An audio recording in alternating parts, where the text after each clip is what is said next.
Hey, what's up, everyone? Thank you so much for checking out this video here on Show, Style, and Spirit. I am Ebony, of course.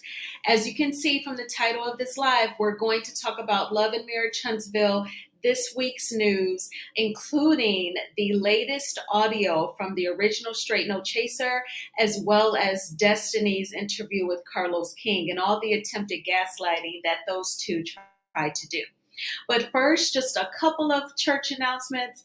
I do ask that you please hit the like button on this video. It would help my channel so much because YouTube will recommend this video to more people who have similar interests. And also, if you have not already done so, please subscribe to Show, Style, and Spirit. Anonymous, I thank you so much for being here. It means so much to me. All right. So first, I want to remind you that I did interview Simone. She is the mother of one of Nene Leakes' grandchildren, her grandson Blaze. I actually interviewed Simone the other night after we all learned from RadarOnline.com that Nene's oldest son Bryson was arrested on DRUG charges, as well as giving a police officer false information when he gave his little brother's name. Yes, instead of telling the officer that his name is Bryson Bryant, he said, my name is Brent Leakes. So I definitely talked with Simone and she gave us some very important information. You may have heard since my interview with her that Nene is refusing to pay for a defense attorney for Bryson, and it is expected that he will show up to court with a public defender. And Simone told us that it looks like his child support charges will be added. He's currently in jail, and Simone says that Bryson owes $20,000 in child support. Thank you so much for being here, Linda. I really appreciate it. Yes, you all, please hit the like button and check out this interview. Simone is very open.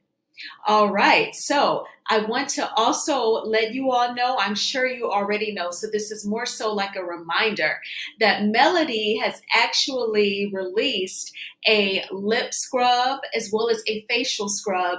After this live tonight, I'm going to place my order. I'm going to get at least the facial scrub. You know how you go to Mary Kay parties and you get like the lip scrub? I have some upstairs. I'll probably still get the lip scrub from 7th Avenue, but I'm definitely getting the mango facial scrub. I know it smells amazing. And don't forget, I even copied one of the 7th Avenue text messages that we all get.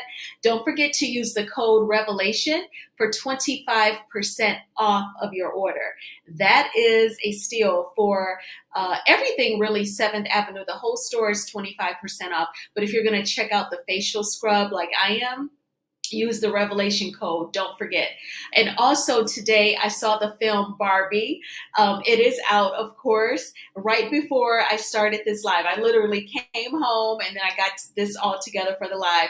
So the Barbie film is actually about showing the difference between the world that we live in, being male dominated, and Barbie land. So you know how little girls can purchase like Dr. Barbie or Lawyer Barbie, or I had a news anchor Barbie because my parents knew that I wanted to be a news anchor. So in Barbie land, the women are running things, but in the real world, we know what time it is. So that's what the film was about. And it was just very empowering. And it was about, it almost took a political stance as well. It was showing how people fight in politics, wanting to be in charge. And they say it's because you don't know who you are. So those were the messages of the Barbie film. I definitely enjoyed it. So if you want to check it out, go for it. What's up, MJ? Thank you so much for being here.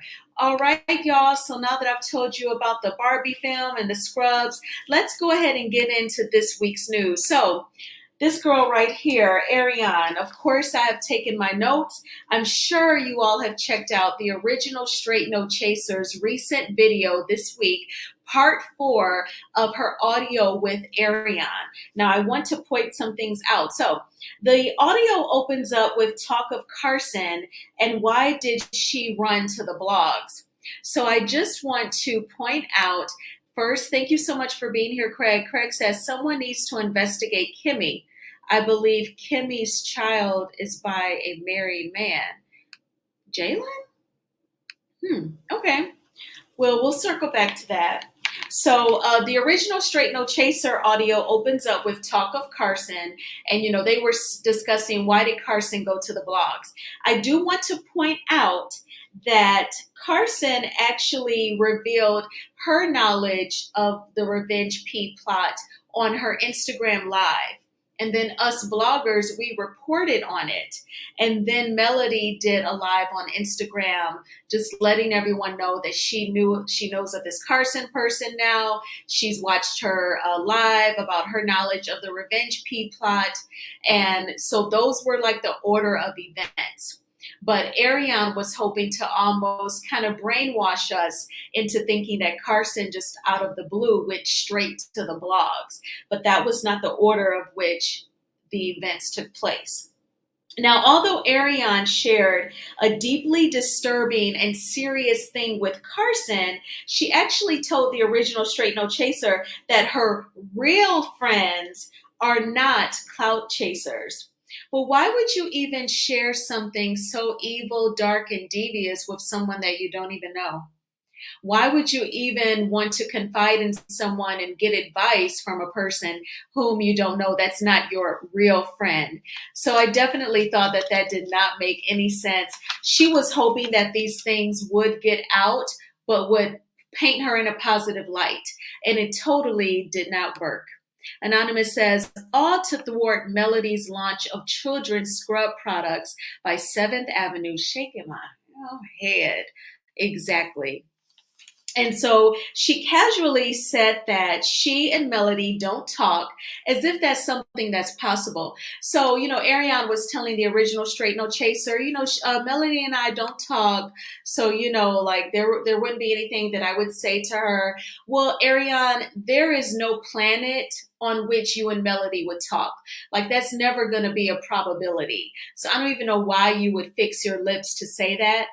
Ariane, you are not Martell's wife. You're not even in that stratosphere to become his wife. He is not seriously committed to you. He's fake dating Sheree. It's rumored that he has something going on with the podcaster Belinda.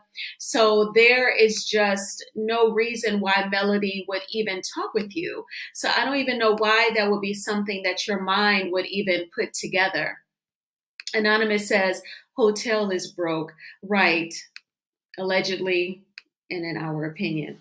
All right. So then Ariane pointed out she doesn't wear wigs. Ariane has like this type of self-confidence. It is delusional and very high. She reminds me of Giselle Bryant from The Real Housewives of Potomac. Giselle is so self-confident. She is unaware when she's dressing tacky. Even Karen Huger said sometimes she's embarrassed by what Giselle puts on, but you can tell she has this air of confidence about her that's off the charts. Ariane is the exact same way. And she loves to shame women. And she's calling out because Carson makes wigs for women.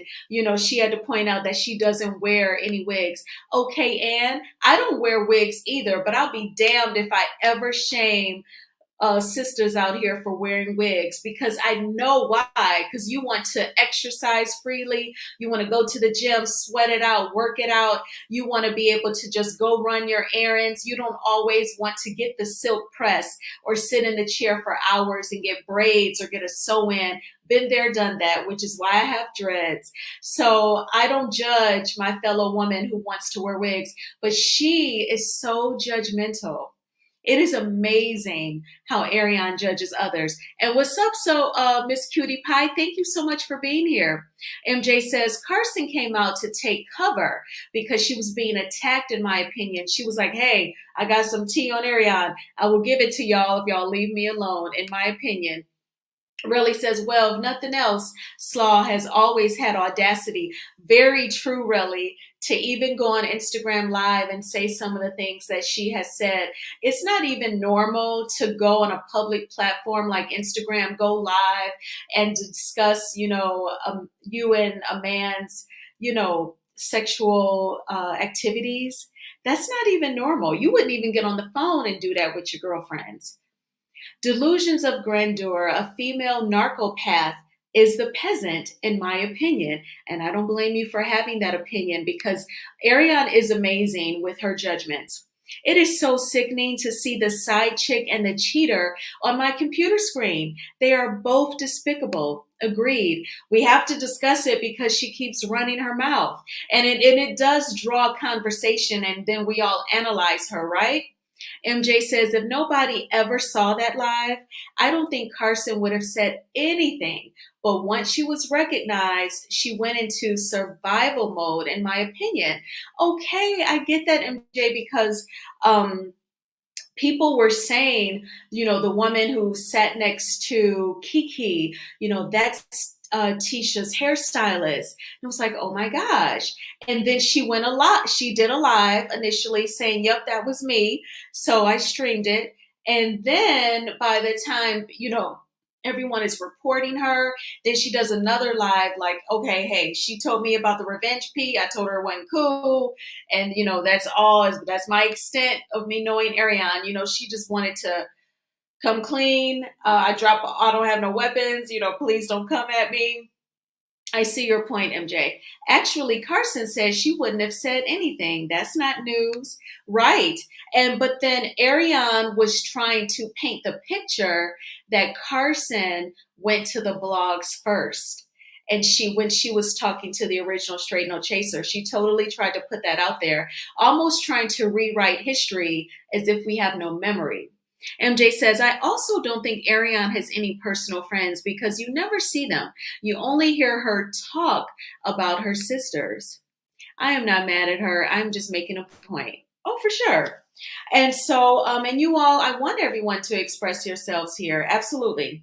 So then, in my opinion, Ariane is very triggered by Carson calling her a stripper 304. It amazes me. She almost like puts weights on discretions. Like she sees like, oh, I may have cheated with a married man, but I'm not a stripper.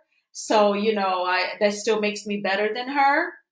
And that speaks to her immaturity because there's no like big sin, little sin, whatever. And none of us are in a position where we can judge. So I want to stay caught up on the comments. I also don't think, okay, I read that. My point is that she wasn't that concerned or bothered by the plot. She spoke to herself.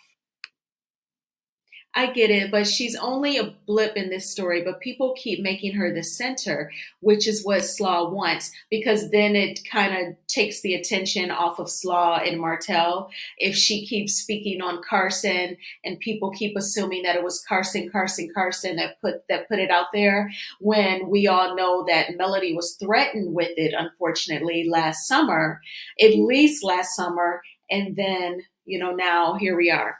The cheater said Carson would never appear on the show. She's been on twice so far. Right, Donna D, absolutely. To save herself is what I meant. Carson's irrelevant to. Right.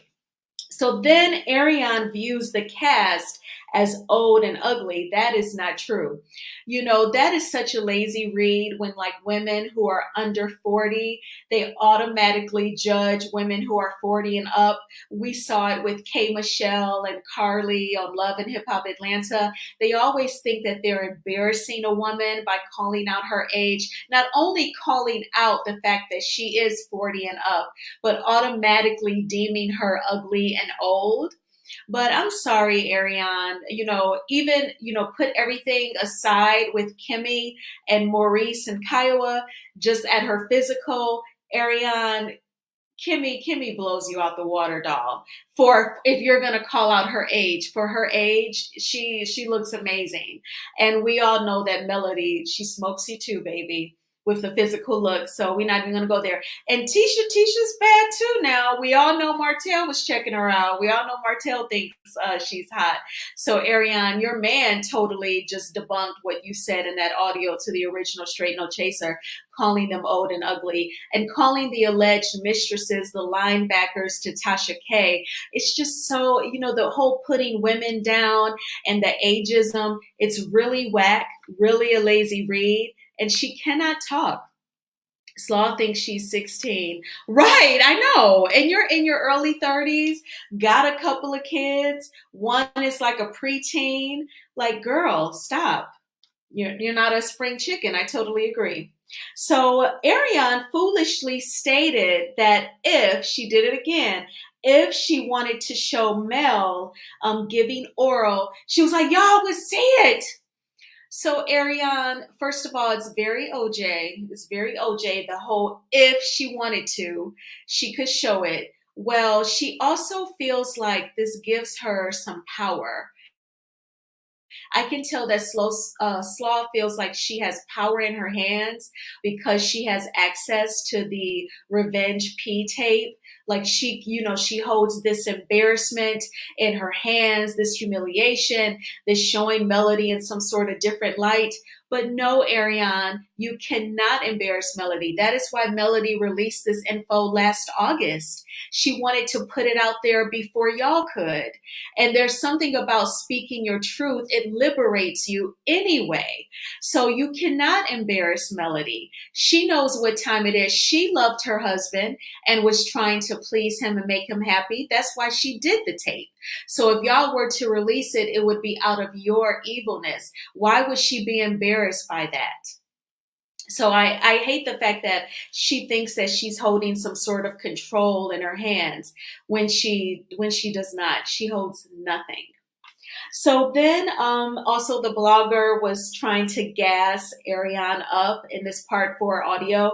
She kept constantly saying that, oh, I think the cast wants you to respond to the Revenge P plot. I think they want you to. I think they want you to. And I could tell that Ariane had some hesitation. She was really trying to figure it out. Like, really? You think they want to? Why? I do think that she has some fearfulness because she don't want to go to jail. She knows that it's wrong. But I felt like the blogger was definitely trying to get in her head and trying to get her, yeah, you should respond publicly, and say something. Really says she thinks because she didn't release it, that means she's innocent. She's even more dense than I thought. 100%. There was a rumor that the cheater and side chick got married so that she couldn't testify against him. Is there any legitimacy to that? No, they're not married. Martell said it when they were in Houston and they went live. So Martell went live on his Instagram. I have it recorded under my StreamYard. I did not stream it because they were playing music the entire time. And YouTube doesn't like that because it's not like I'm licensed to play other artists' music. So Martell said in the video that he is not married. And we all know that Melody went into comments on a post saying that that band that he was wearing in a picture in Houston was a ring that she had given him in 2008. So they are not married. I don't think they're married. Slaw has nothing Beady Eyes wants. Yes, she doesn't have enough money for Martell to marry her. He would need someone who's going to be able to secure and pay the mortgage and utilities every month, his car note, his insurance, and if he ever needs to pay for anything for his kids, he needs a woman who can cover all of that, okay? And I don't think Ariane's online boutique can cover all of those expenses, okay? So then y'all, let me know your comments as well, what you thought about that interview. And also everyone checking out the replay. I forgot to speak to you. Hello, and thank you so much for checking out the replay. And y'all, please hit the like button on this video. So y'all may have checked out my video that I did giving my commentary on Destiny's interview with Carlos. They were really trying to play in our faces. I can tell that Carlos and Destiny pre-produced this entire interview. I can tell that he let her see the questions beforehand. You actually learn in journalism when you study journalism in college that that's not cool because you want the conversation to be organic. You want the person that you're interviewing to speak their heart, to speak from the heart. So if you're like showing, and this is what I'm going to ask you, then they pre-plan their answers. They gauge what's their comfort zone and how far they're going to veer out if they're going to veer out of the comfort zone. I can totally tell that these two, they pre-produced this interview. She knew her questions up front. They knew what type of narrative that they were going to try and paint for all of us. But like Melody has complimented her fans, we are critical thinkers and we totally saw right through it. So I'm going to jump right on in. Relly says, what was the point of this interview? It seems like it was done to aggravate us, or at least me. Oh, not just you, Relly. Oh, Carlos King totally trolls us. He trolls us every chance he gets. He thinks it's hilarious. So I'm going to go through my notes. So the interview opens up with Destiny trying to convince us that she was not fired from Love and Marriage Huntsville, but it was due to a contractual issue that kept her from being on season 6 of Love and Marriage Huntsville.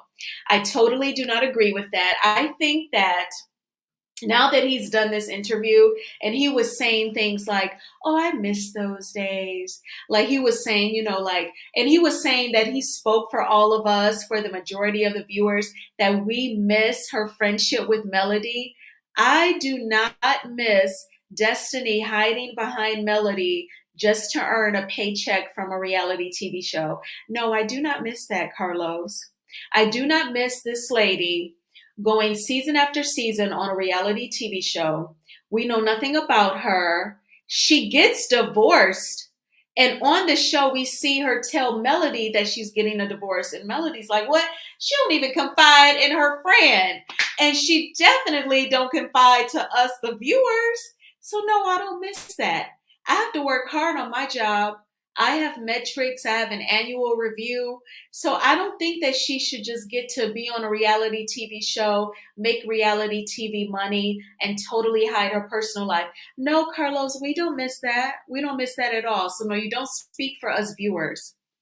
But she did try, she tried to say it was a contractual issue. I think that he finally did get annoyed with her when he said, who interviewed Carlos, or he was interviewing someone. He wouldn't say names, but he said that the confessional producer was trying to get her to talk. And she said, oh no, that's too much. He says, meanwhile, I have someone on this show who's battling a serious health crisis, and she's not complaining about the lengthy hours per day of filming, and she's sharing it all with us. I think Carlos finally got pissed at this girl, but I think she must have apologized, or he just wants to bug us because he knows that we're pissed that Miss Van is not on the show. And, he totally gaslit us by removing Wanda, but he also removed Miss Van. It was very cruel, very corporate.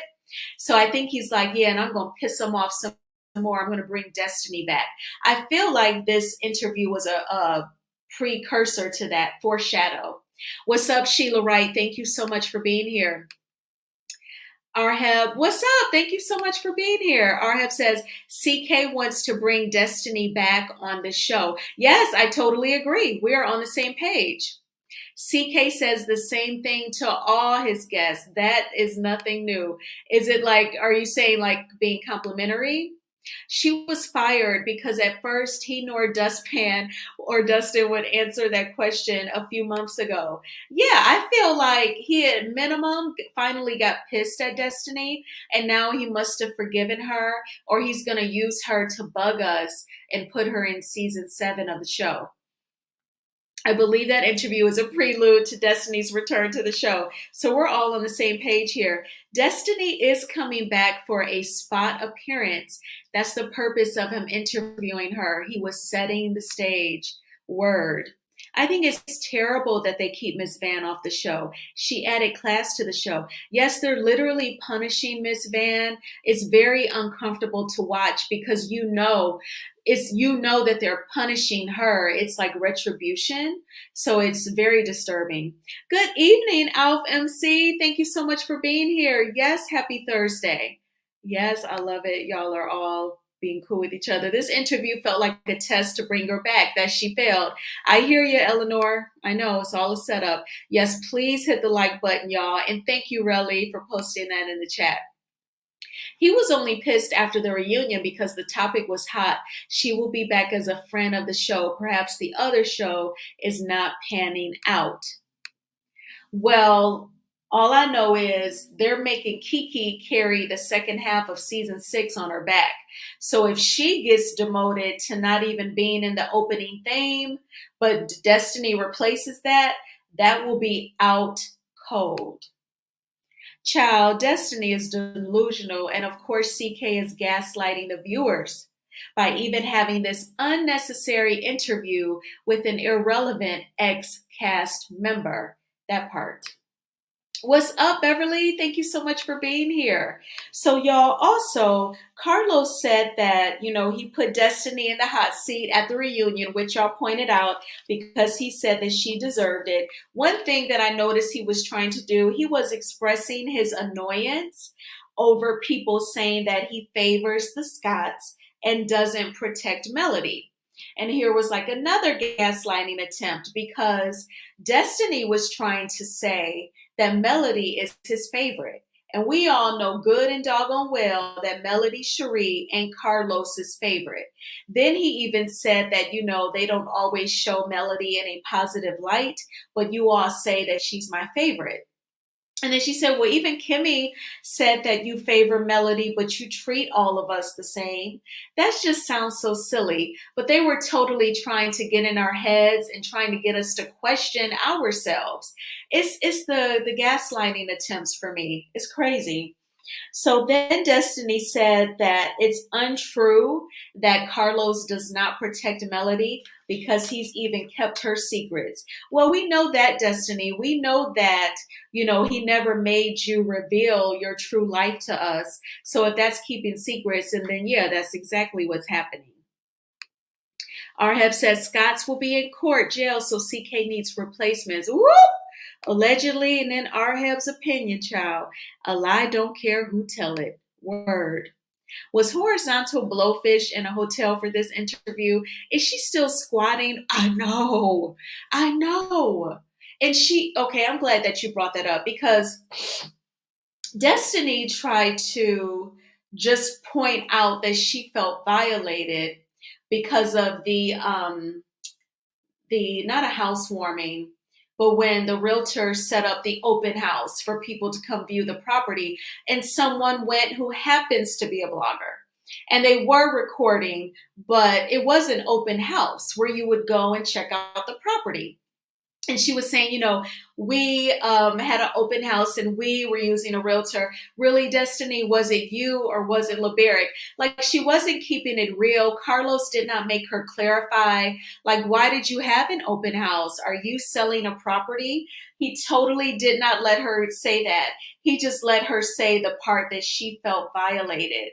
So Anonymous is posing the question, is she still squatting in LeBeric's house? Right. That's the answer to that question, Destiny, because you totally ignored it. You just said that you felt violated because someone who attended the open house happened to be a blogger. And then she had to put it out there that, Martell took her to get a PISTOL. So I don't know, like when it comes to boundaries, I don't know why some people think like, you can never cross my boundary, but if I feel like it, if you catch me on the right day, I can violate yours. You know what I'm saying? And, he did ask her about her being in a hotel, Anonymous. I want to say Destiny said she was attending like one of the gospel award shows, like the Stellar Awards. I don't know if she was just sitting in the audience or if she was presenting. I did not watch the Stellar Awards to see her on there, but that is what she said for her explanation of being in the hotel. Melody used to be his favorite until her fan base surpassed his. He didn't expect Mel to rise to the top like she did. I agree. I definitely think that Carlos was not expecting Melody to become such, not only a celebrity, but a celebrity who is a successful businesswoman. She already had that business side to her, that business life to her, but then it just like, expanded and blossomed and increased. Her territory totally increased. And I don't think Carlos has witnessed anything like that, even from his experience on Bravo. The only person I would say, would be Candy. So, and we all know how, he's tried to hate on Candy. So we are seeing a pattern here. Alf MC says, I cannot stand a hating ass 304 like Destiny. Her disdain for Mel is solidified by exactly how Hotel feels about Mel. It's tragic. Oh, I know. Destiny is so weird, y'all. I used to wonder, like, do she be crushing on that lady or what? And then Melody had to reject her. Is that what is this like a fatal attraction or something? Allegedly, and in my opinion, just a little jokey joke, Destiny. Like, what is it? I think like she adds on. I think Martell just compounds her disdain, but like it gets really, really deep. Who said that? Thank you so much for being here. Yes, I'm doing well and having a blessed Thursday. I hope you are too. Who said that? I love how you always put that in the chat. Relly says, yes, she's taken on his hate, much like Slaw. Imagine that. What is it about Martell that he can like brainwash these females? I don't understand that. I'm sure he don't have to do much to do it because I can't imagine him writing some long speech or getting into hypnotism. I just doubt that he even would read up on stuff. Dusty cannot be anyone's friend. She needed to leave Mel alone. Why she don't tell her secret? She is totally disgusting. I hear you. It's sick and twisted, right? What's up, Karma Girl? Thank you so much for being here. Stellar Awards went down in personnel to get Destiny. I know. I'm sure, no telling why she would say that. I don't think she presented at the awards. I heard she just attended. Okay. That would make more sense. Yes, what's up, Cricket22? Thank you so much for being here. She was trying to get the flying monkey top spot. I know. And she's definitely ready to be on TV because she told Carlos, because he had the nerve to ask her, would you come back to Love and Marriage Huntsville? She said she could do either that or Love and Marriage Detroit or both. So she's ready. Like, y'all, I hate to be the bearer of bad news, but I feel like he is setting the stage, like y'all said in the chat, to bring her ass back. Destiny has always had a chip on her shoulder type of disposition from day one. Yes, I definitely agree with that. Whenever I look at Destiny now, I'll always remember the melee at Madani. Seeing Melody instantly triggered her, like in a flash. She was triggered. She was already insecure. Like she wore the outfit that kind of showed her midsection. She was already self-conscious. She would literally stand in her own beauty salon with her arms crossed to cover the stomach. Like she totally positioned herself to feel awkward and out of place at her own event, at her own place of business. And I'll never understand, like, why would you wear an outfit that would make you feel insecure? Like, it didn't make any sense. And then she sees Melody, and it was almost like she was, oh, now she got to be here. Now she got to, like, steal all the scenes and be great. You know what I'm saying? Destiny has a deeply sad, envious heart. Lesbo vibes, just like peasant to Melody. I know, Anonymous. That's what it was giving. Especially like when she did not share with us why she got divorced and the marriage seemed to be over so soon after the baby. I was thinking, like, was she raised in a very traditional home and she felt like she had to hurry up and get married because she wanted to be a mom, and then like she's really not, that's not really her orientation. And then remember the one reunion where she said that she has BDE, big energy. That's when I really thought, I was like, oh, well, I didn't solve the puzzle now. You know, but you never know with Destiny. But that's the energy that she was giving off. Flying monkeys of narcissists. Be brainless and male identified. Then add a dash of gaslight and stir. Right. 100%.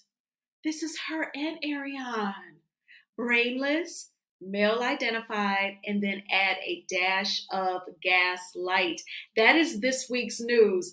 This comment right here. Okay? That's the recipe for these women. I truly do believe destiny is hotels, madam. Oh, girl, facts really. Well, if he was running a brothel, he ought to at least try to be paid. They ain't even making him no money. That now that's a tragedy. Maybe she will be charged with revenge P. Lock her ass up. Well, I feel like something is gonna happen. Ever since Miss Van did that interview with the gentleman, and she said, but this is all gonna come to an end. It's all gonna be. When she said it, it was like I felt it. And also at the same time, it was the unknown for me. Like I can't define what that something is, but I do feel like something's going to happen. What that will be to the blessing and benefit of Melody and Miss Van. What happened to her music? That didn't last long. You ain't never lied, MJ. What happened to the music?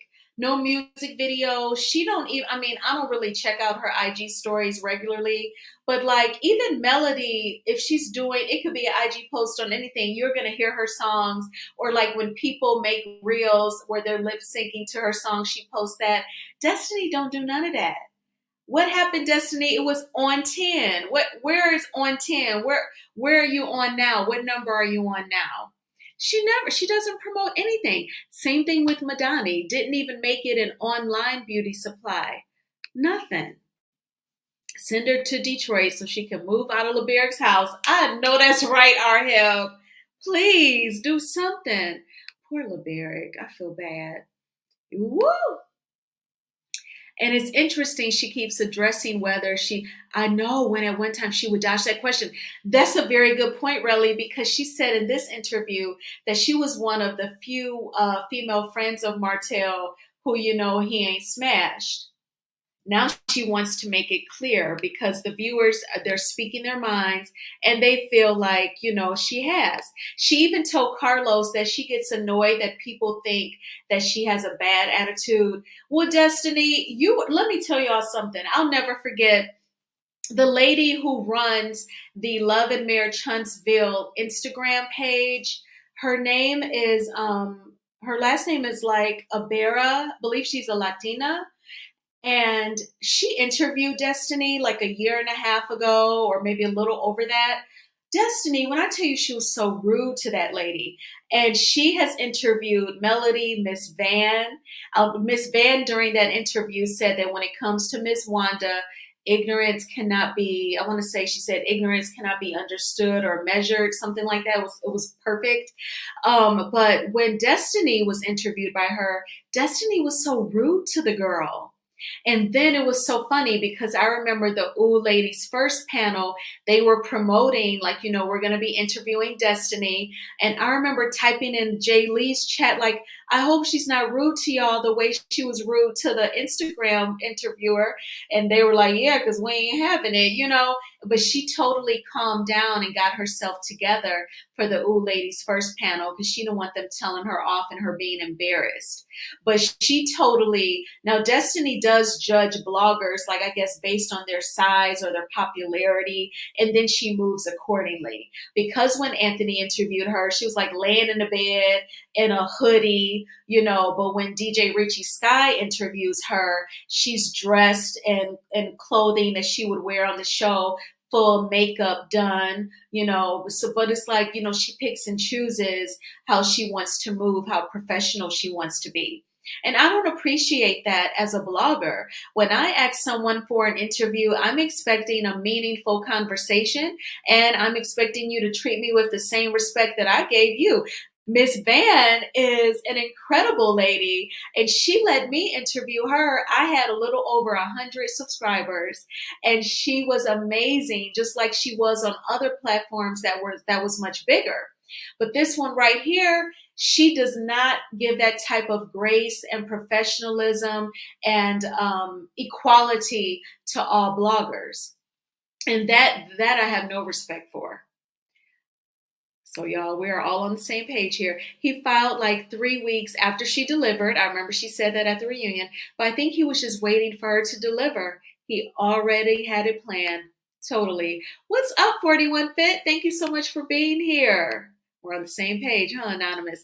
I think Destiny is curious about what's in Martell's. Oh, yeah.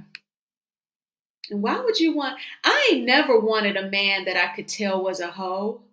I have never been interested in men like that, y'all.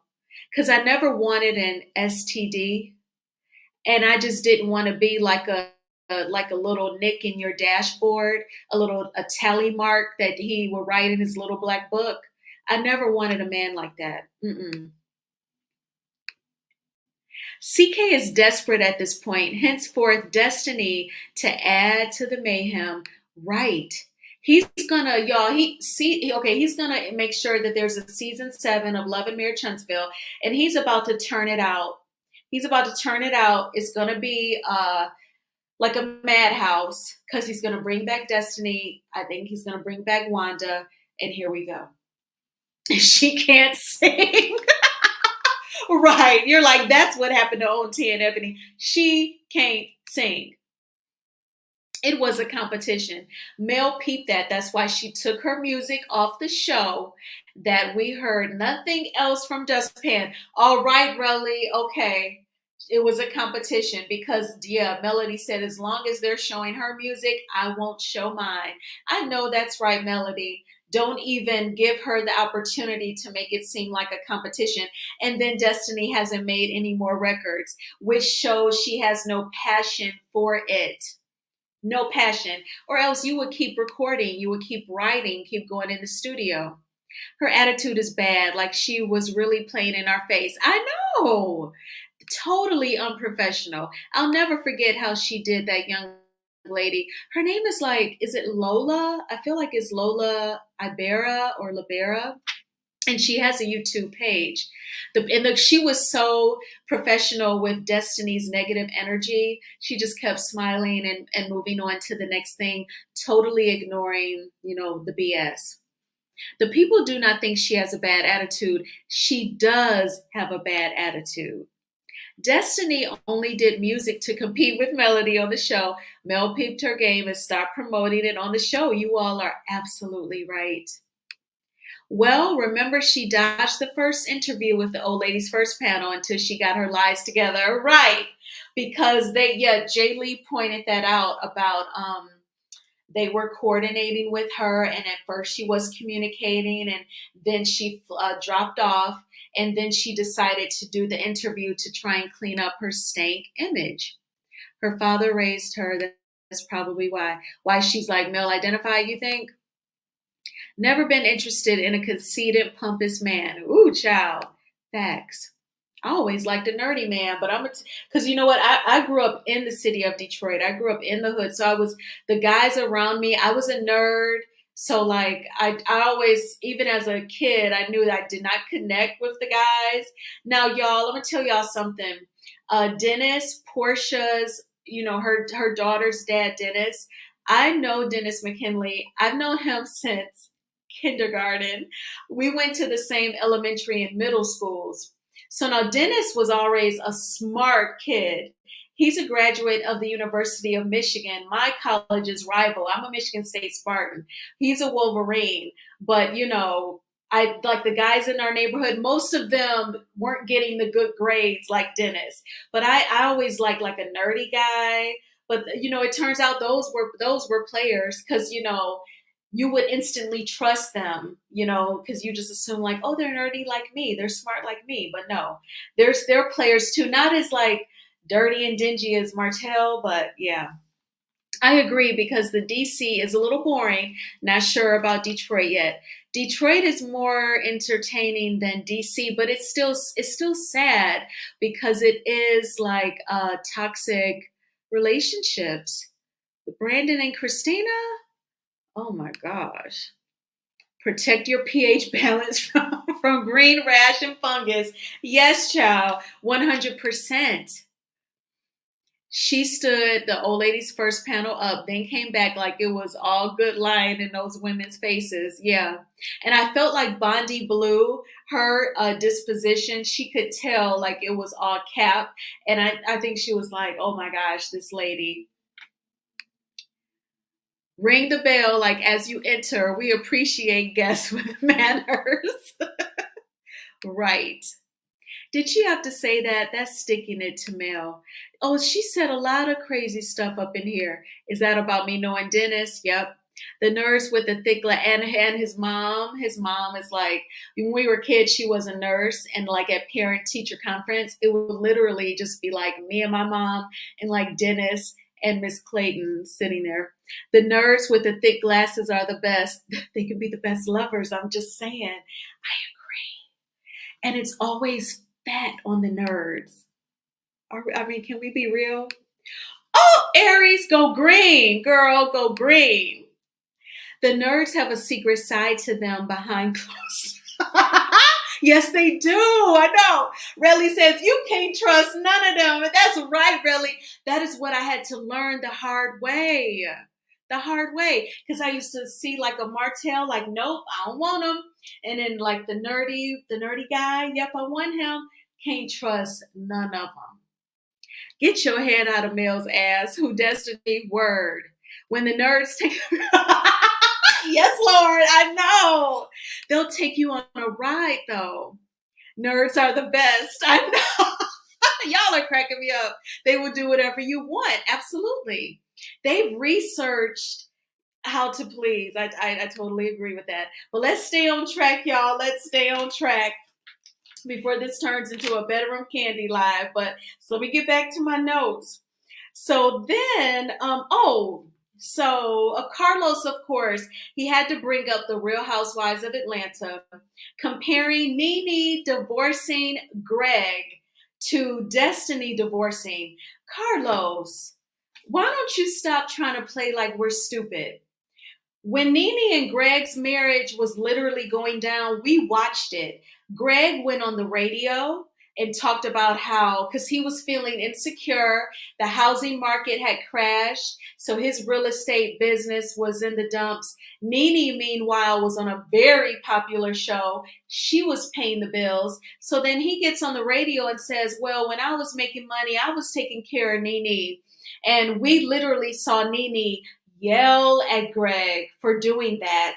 And then they divorce. She moves out. Brent is moving back and forth between the houses. Then they got remarried.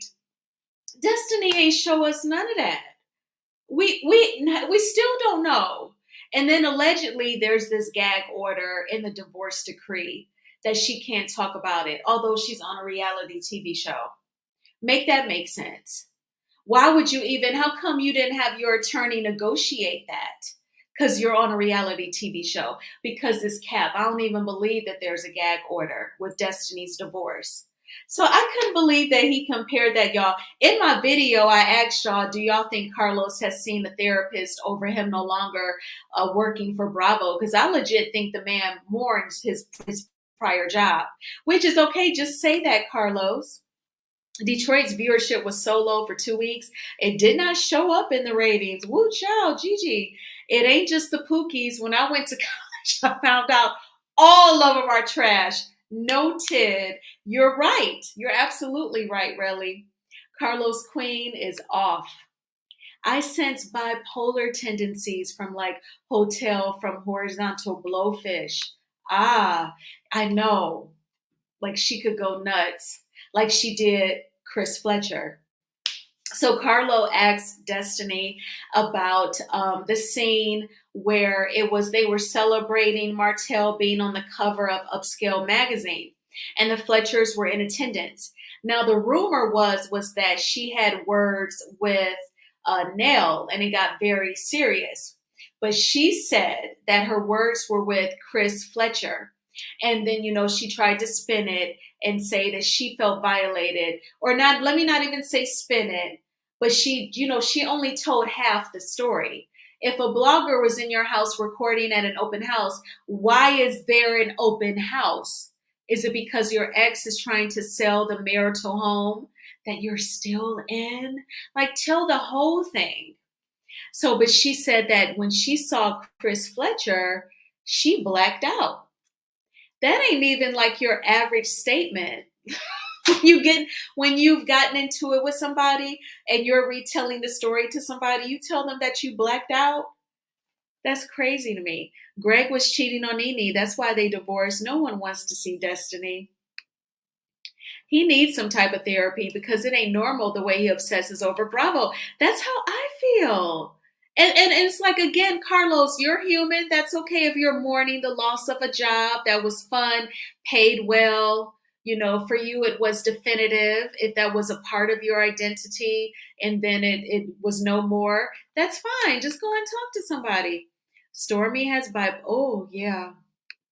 Allegedly, and none of us are psychologists or diagnosing. That was strictly just an opinion.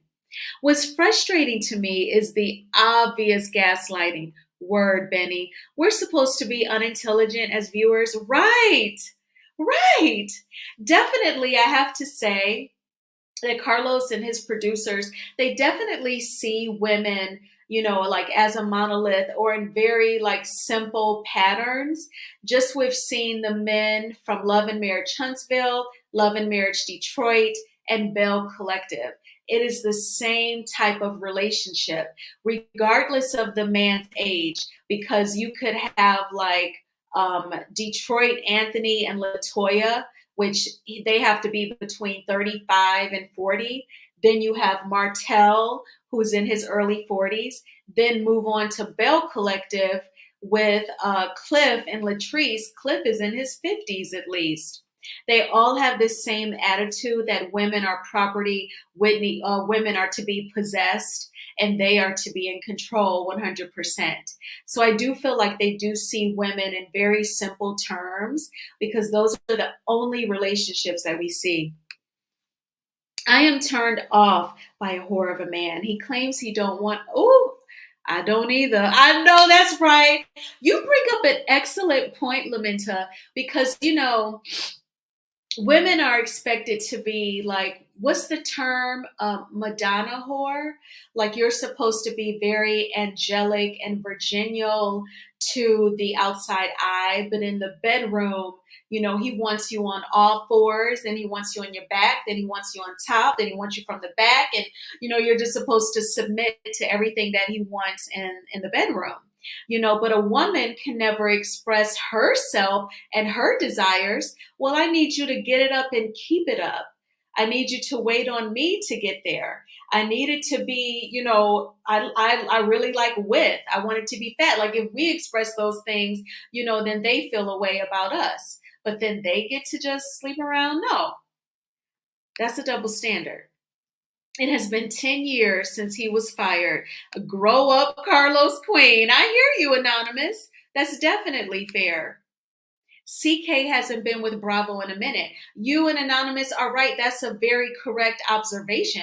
But he acts like he, was dismissed just like 2 days ago, like right before this interview. It was an open house. I can get being upset that the intent behind it was bad, but still, she cannot control that. I know it was an open house. And I mean, you're divorced from the man who you co-own the property with. Is her name on the deed? Was that ever confirmed? I don't remember hearing that definitively for myself that her name is on the deed. Did LeBear do that? Did he put her name on the deed too? Y'all, I've worked with men.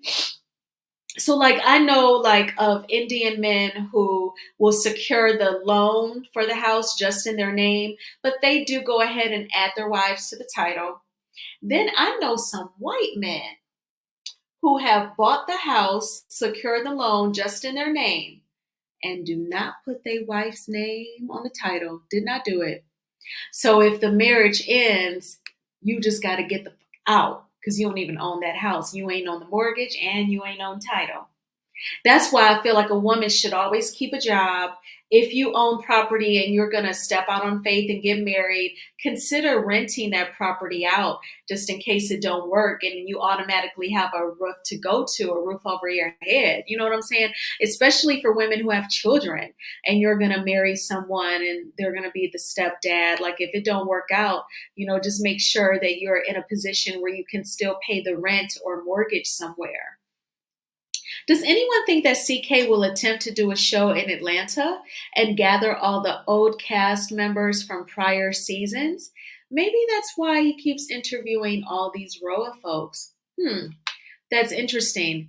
He could be trying to see if we would care. Like, I feel like he told Sheree for this current season of Roa, you need to film a scene with all of the season one women. But the scene was so dry and was not giving. It was even a little awkward. So like it was nothing. It was nothing significant or meaningful. I agree, Lamenta. That's why I call men rhymes with mutts, hoes, trollops, all that. I feel you, really. Destiny's name is not on the deed. She is a squatter.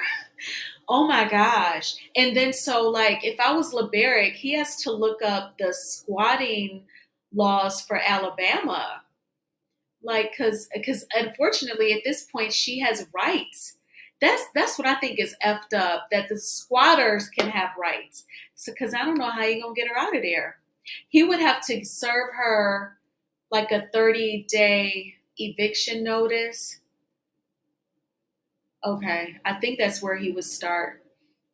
CK is continuously auditioning for an Andy takeover. Bravo is a larger market, absolutely. Destiny is not a squatter. Her ex-husband agreed in their divorce decree to let her stay a certain amount of time. What's up, pretty accountant?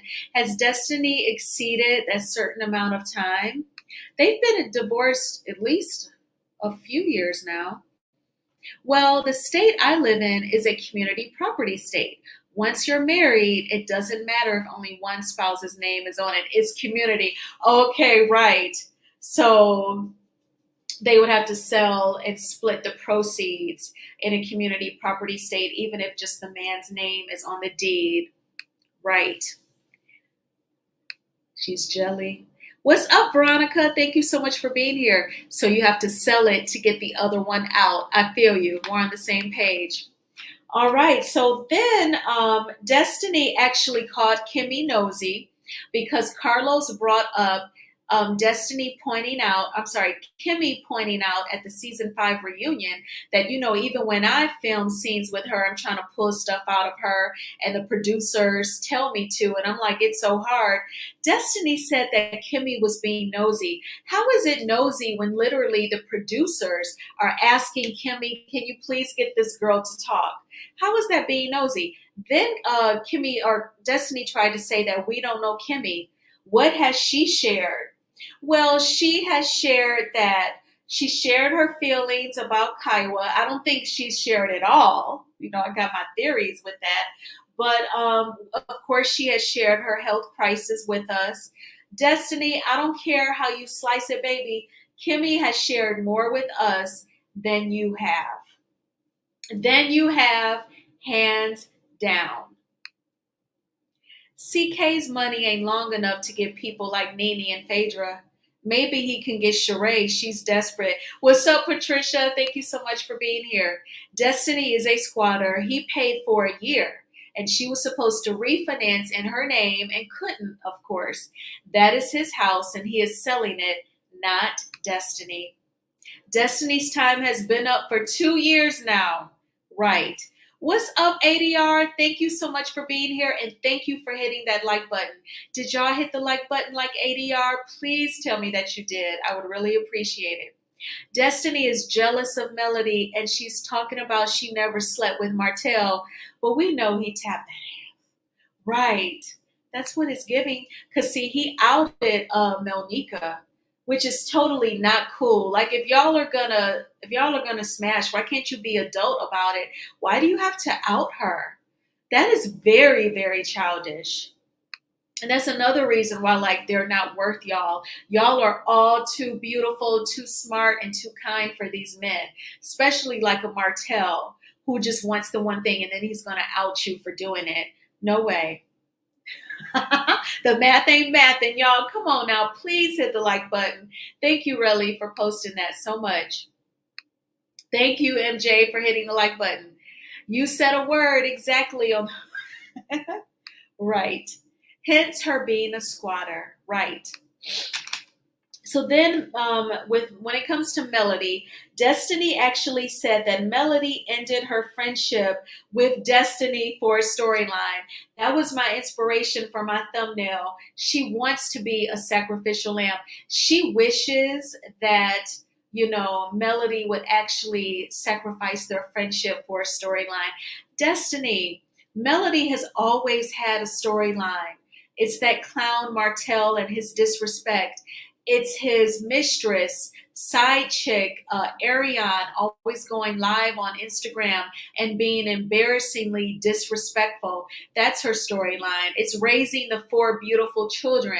It's all her multiple streams of income and businesses that she so openly shares with us. Melody has multiple storylines. You have no storyline. You won't even share anything with us. So why would you be the sacrificial lamb? Again, trying to gaslight us like we are stupid. Destiny said that she's one of the few people who Martell hasn't slept with. I'm just not totally convinced. The jury is out on that one. Destiny says we don't know much about Kimmy, and I talked about that. So I just felt like this interview, he was really trying to say, I'm bringing her back. I'm bringing her back, and that's just what it is. That's just what it's going to be. Dustpan hears the world's smallest violin. Absolutely. If y'all want to come up and talk to me, feel free. Destiny, Stormy, and Tisha are all jealous of Mel. I agree. I've seen them put his wife's name on everything. And if she gets sick and dying, they remove it. Right. Dustpan, oh, yep, I read that. The agreement in their divorce was for him to pay the mortgage for a year and for her to refinance. We know she didn't have the means to do it. That's why he put it up for sale. Didn't qualify. Let me see. She's still mad that Kimmy called her out. Yeah, she's still sore about that. So it is what it is, though. What's up, LaDawn? What's up, Anonymous? Thank y'all so much for being here. Thank you, Pacino, for being here. Nobody asked for an interview with Destiny. Word. So I'm going to let y'all talk. What did y'all think about this week's news? Child. Carlos is up to his butt kissing ways again. He's just disgusting, and it's obvious. I think he's full of himself, and it was no need for him to interview Dusty. He's doing that to start trouble.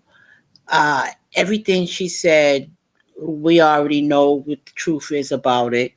You're still lying. You're still not wanting to be accountable for your part.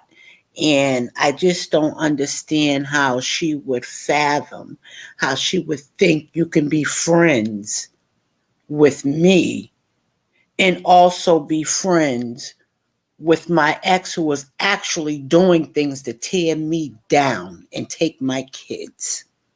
It's not even logical to think that that's healthy or possible. You know what I mean? You can't be even. You know what I'm saying? And to think that just because you grew up with somebody, because we know people change. People change over and over again. You know what I mean? Sometimes it's in the good and people stay connected and some fall off. You know what I mean? So I say that to say just because Dusty grew up with Hotel, they didn't speak for many a years. And when you came back, he was a totally different person. Look how evil he was, the things that he would do to women. So to know the fact that you feel obligated to stay connected to that means you're okay with that behavior, and I don't want you around me, you know. And I was on a live, or I was listening to one the other day, I think it was yesterday, and somebody said that Mel should have been straight up with um Dusty about why they ain't cool no more. She was, when she went to Dusty's video shoot or picture shoot for her album, you know, that song or whatever. And they had that talk, and she said she felt like that she went through a divorce, you know. And Mel told her then why she wasn't checking for her and why she wouldn't, you know, because things just wasn't right, you know. So that's all she needed to say. Dusty's just resentful, jealous, hateful, bitter. She always had an attitude.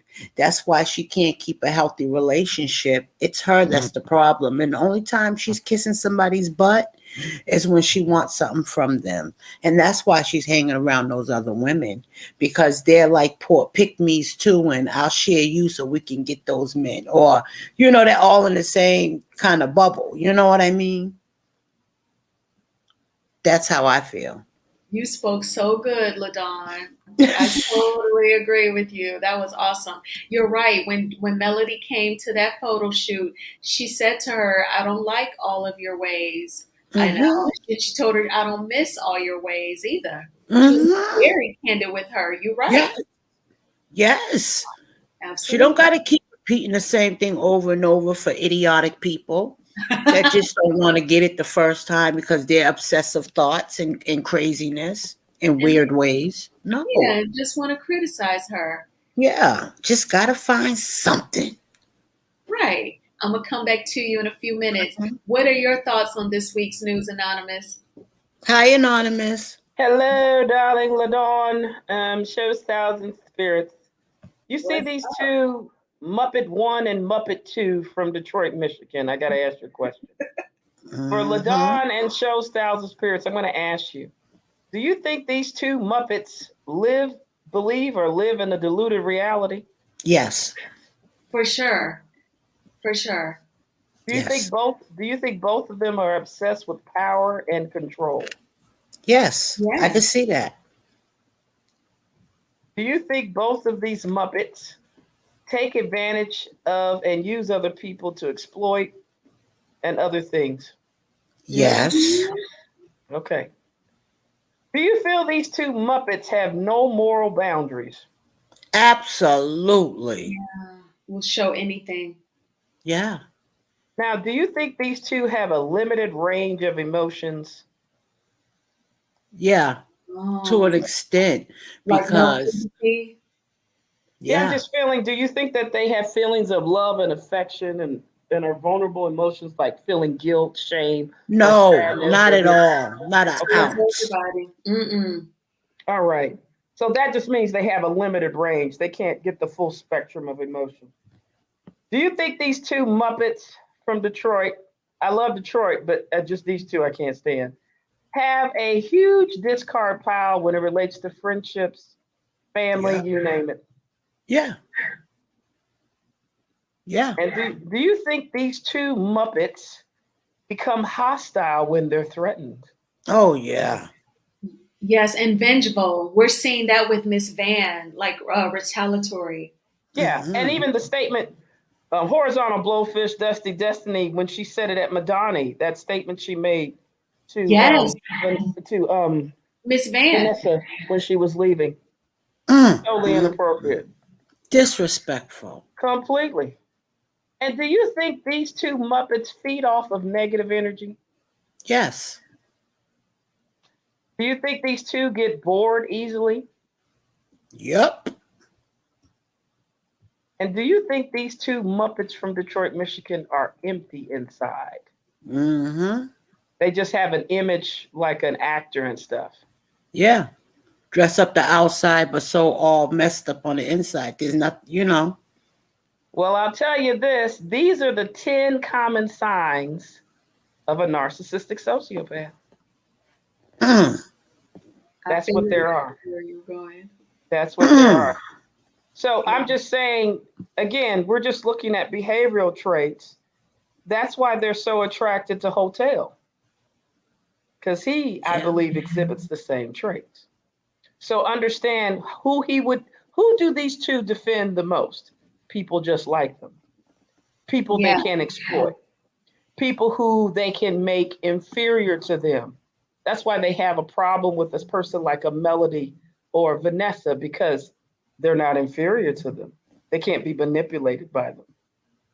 You know, like you and I, LaDon, we could see they horse manure a mile away. I mean, what is this? Why are you doing this on the last episode? You know, what is going on? So this is what you're dealing with. And that's why people have to understand, well, why is Carlos so infatuated with Bravo? It's because I believe, in my opinion, allegedly, he had what would be considered a narcissistic injury. When they allegedly let him go, his world kind of crashed. So since that time, he's so obsessed with trying to get back at him or make everything be like what it was at Bravo. And you can tell he's not well. He's just not well. He's not understanding that on even TV1 after he left Bravo gave him a new opportunity to make a difference and learn from his mistakes. But see, in his mind, he thinks the way he did things was perfect. There were no errors, no blemishes. And he's not understanding here at OWN, with especially Vanessa, what he's doing with Melody, the ratings going down, the fact that he's elevating people who can't even pass a simple background check. He's still trying to make squares fit circles. He's like, no, I'm going to continue to do it. So what's going to happen? He's going to get the same result. They're going to have to remove him because he's too toxic. He's doing things that go against their corporate policy of not having a hostile work environment. And he just won't understand. He just will not understand. And it's sad. It's sad.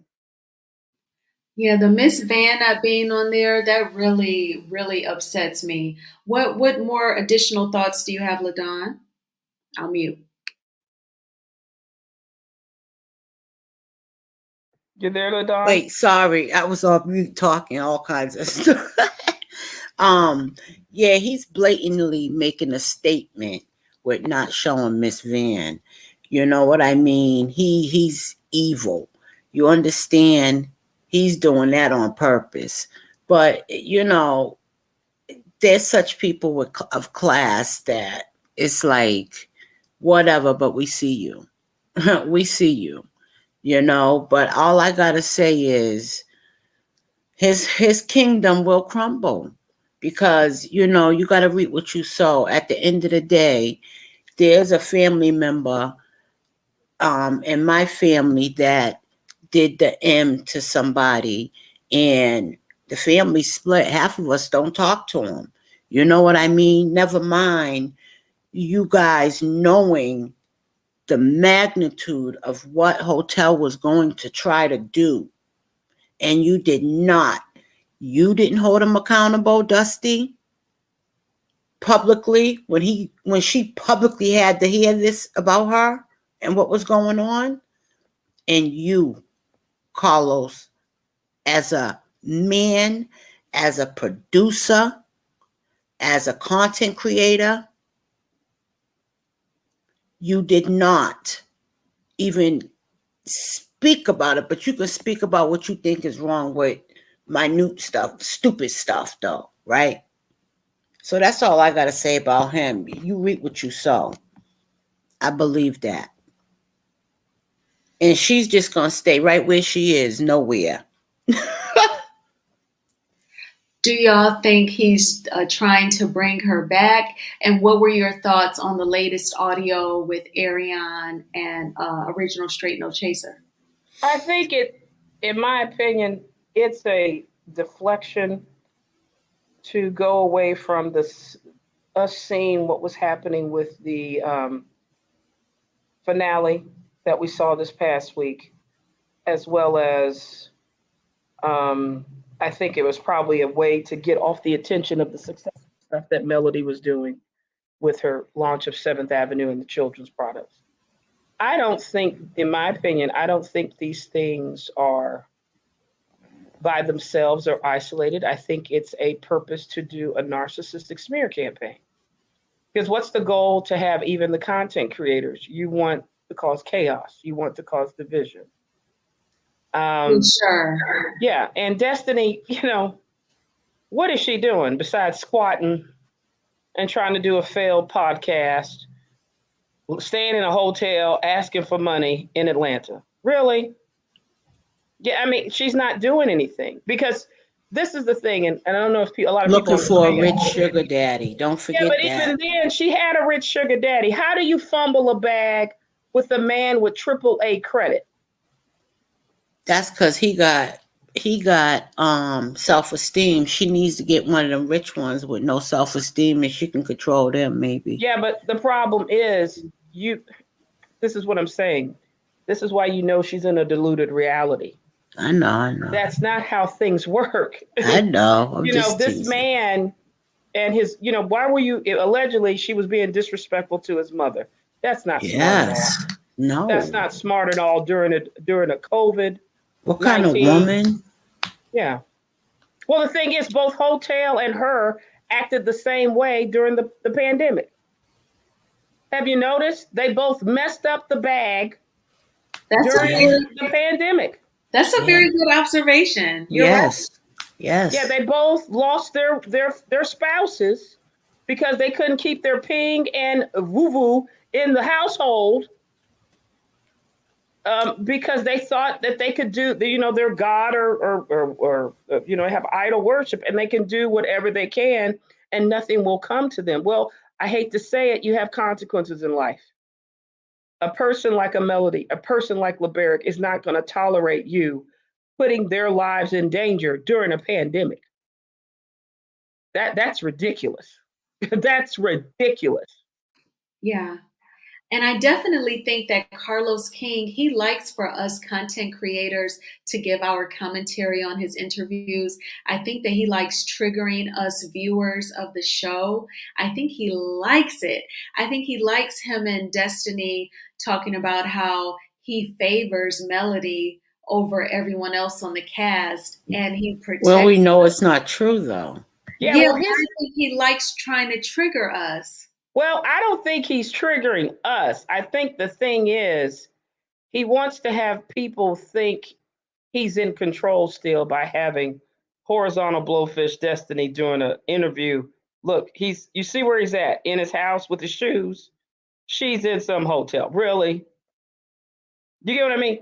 If you just got a renewed season, why are you focusing on let go contracts from a lady who still can't get out of an old house that she's squatting? I'm sorry. Madani is closed. So in my opinion, I thought now this is my opinion allegedly, I thought she, as well as the Snots, were Michigan scammers trying to help steal money from both Melody and LeBerick. And Carlos is in the midst of it. That's my opinion. He ain't that dumb. They ain't gonna get it. No, they didn't get it because both of them filed divorces. They stopped it. Melody filed a divorce with Hotel, dissolved the businesses. She was not going to continue to put up with that. Correct. LeBerick, he filed the divorce.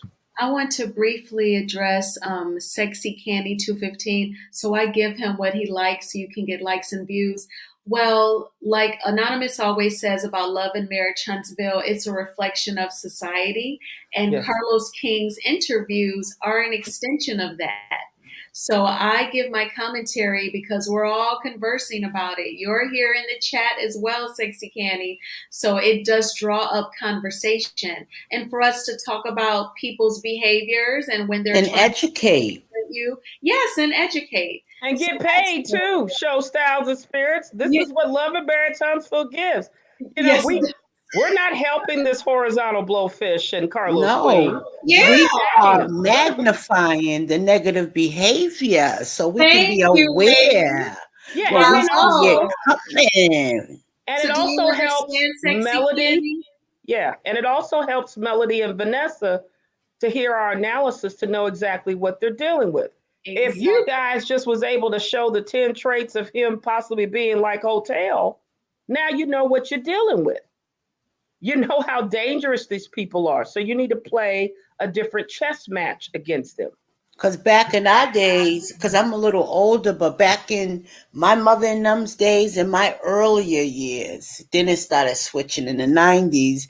People, we didn't know about stuff like this. We was just getting abused and ending up in unhealthy situations, in the AB situations, and just accepting it and being tricked and fooled. So it's education, it's teaching and learning at the same time. Yeah, people don't realize, I've always said this, and I know I said it with other content creators. There's a proverb that says, the righteous choose friends wisely. You have to know who you're dealing with. And sometimes it's best, even though you have psychologists and psychiatrists, they publish these things publicly on the web for you to know what you're dealing with behavioral traits. You're not diagnosing them, but you're seeing signs. Is this person like this? Maybe this is why I'm dealing with this. They're not trustworthy. The biggest thing with these two, if you notice, they're both pathological liars. So you can't trust them. They say one thing and then they'll switch. That's why they have a huge discard pile. But I know you have somebody else pop up. I think, was that Hannah? Yes, Hannah. Thank you so much for being here. How are you? I'm doing good. Thank you, Show Styles and Spirit, for letting me join. Hello, LaDon and Anonymous. I'm doing good. Hey, Hannah. What are your thoughts, Hannah? Oh, yeah. What I was thinking was when Destiny asked Carlos that question about who his favorite was and the expression on her face, I've used this word for her before, pathological and diabolical. That diabolical means you all know it's evil intentions.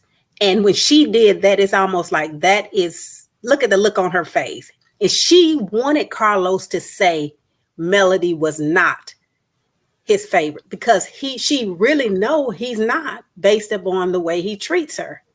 But she wanted to hear it. She wants people to, but Carlos really said it, but he didn't.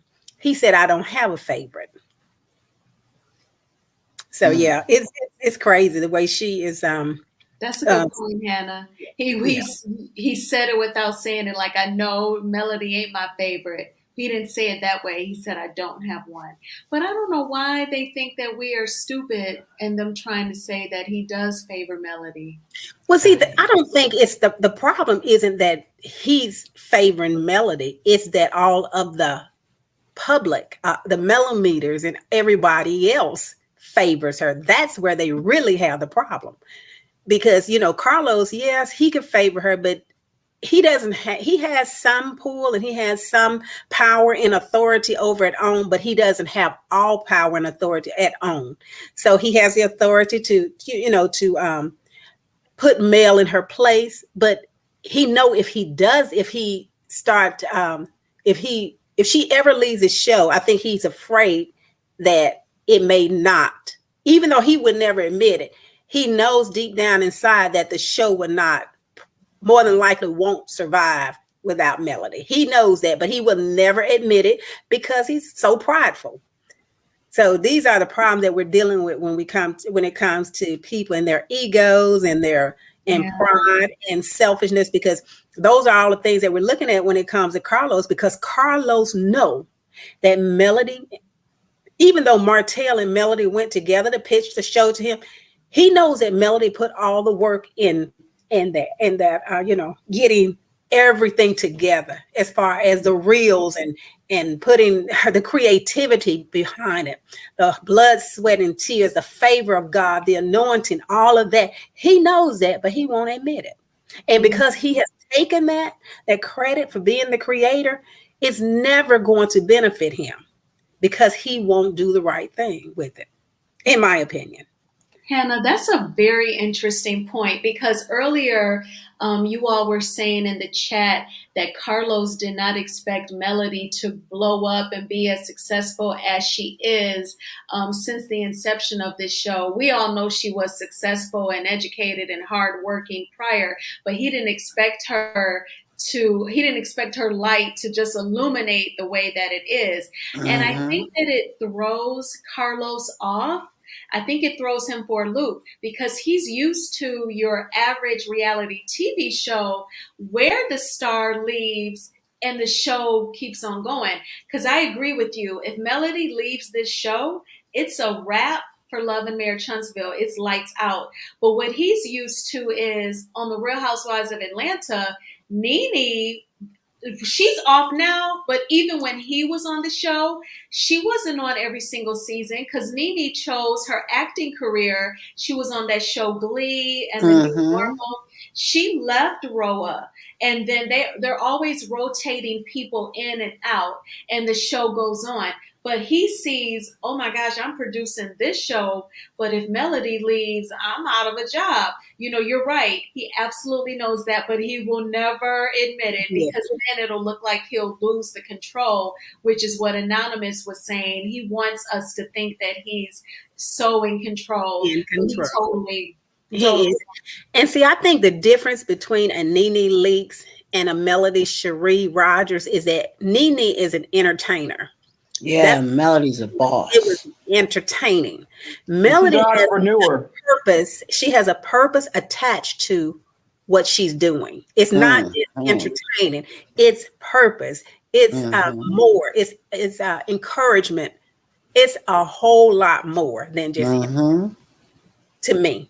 So a lot of people that never even watched shows like these reality shows are coming on board because we see, because I'm one of them. I never watched reality TV, but then I heard about, for some reason, I just ran across Love and Marriage Huntsville because I used to watch the other show it was a show called, what was it, with the pastor and Lynn? John Gray. The book of John Gray. No, it was Greenleaf. Greenleaf. Yes, that was one of my favorite shows. Yeah, that was a good show. Like that I could deal with, But like I said, when I saw what the show was about, I started watching. But it wasn't until I started seeing, and just a whole lot of other things that was going on. What she was talking about, entrepreneurship. She was talking about women empowerment, motherhood, friends, spiritual, her faith, all of these things. And so that's how a lot of people have attached to that purpose. So that's what I think the difference is. And Carlos again, but he will never admit it. I don't think, he might one day admit it when he's busted and disgusted if he don't get it right. But, is the best thing to do is just lay your pride aside and say, okay, this is the woman. And he at first admitted it, that Melody was, I'm not going to say he actually said that she was the creator, but he gave her a lot more credit than he is now.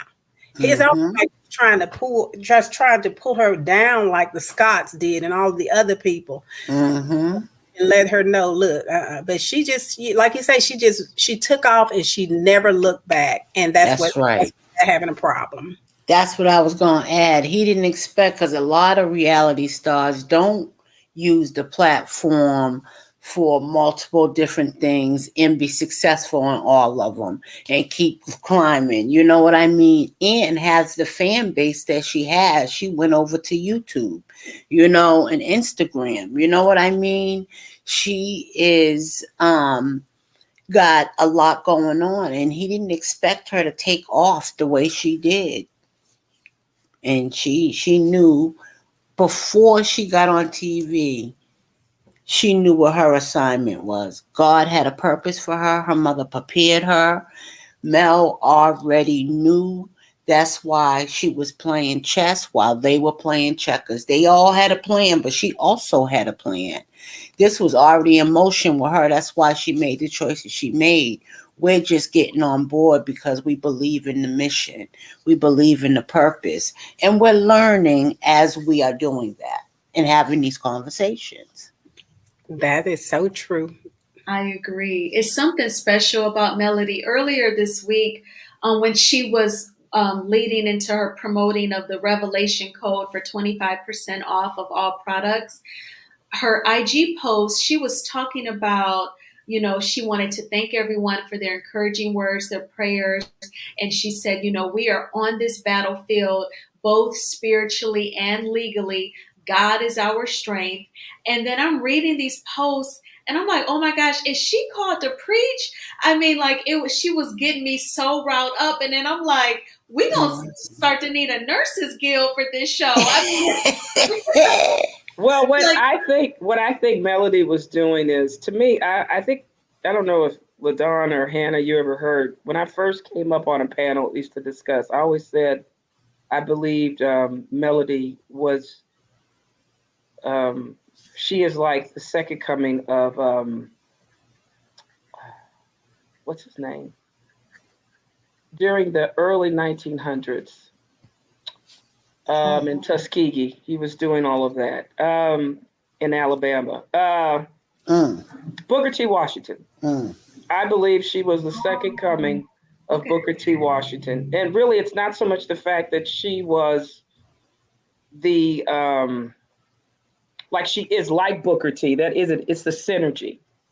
Because I said at the time, people didn't realize what Love and Marriage Huntsville was capitalizing on was what was happening in the business community at that time. Companies from the Midwest, where I'm at, were moving or relocating to Huntsville, Alabama, and bringing employees and staff to basically relocate from the Midwest, where the costs were really expensive, to come to Huntsville. Because Huntsville, as Melody said, people don't realize, NASA is there.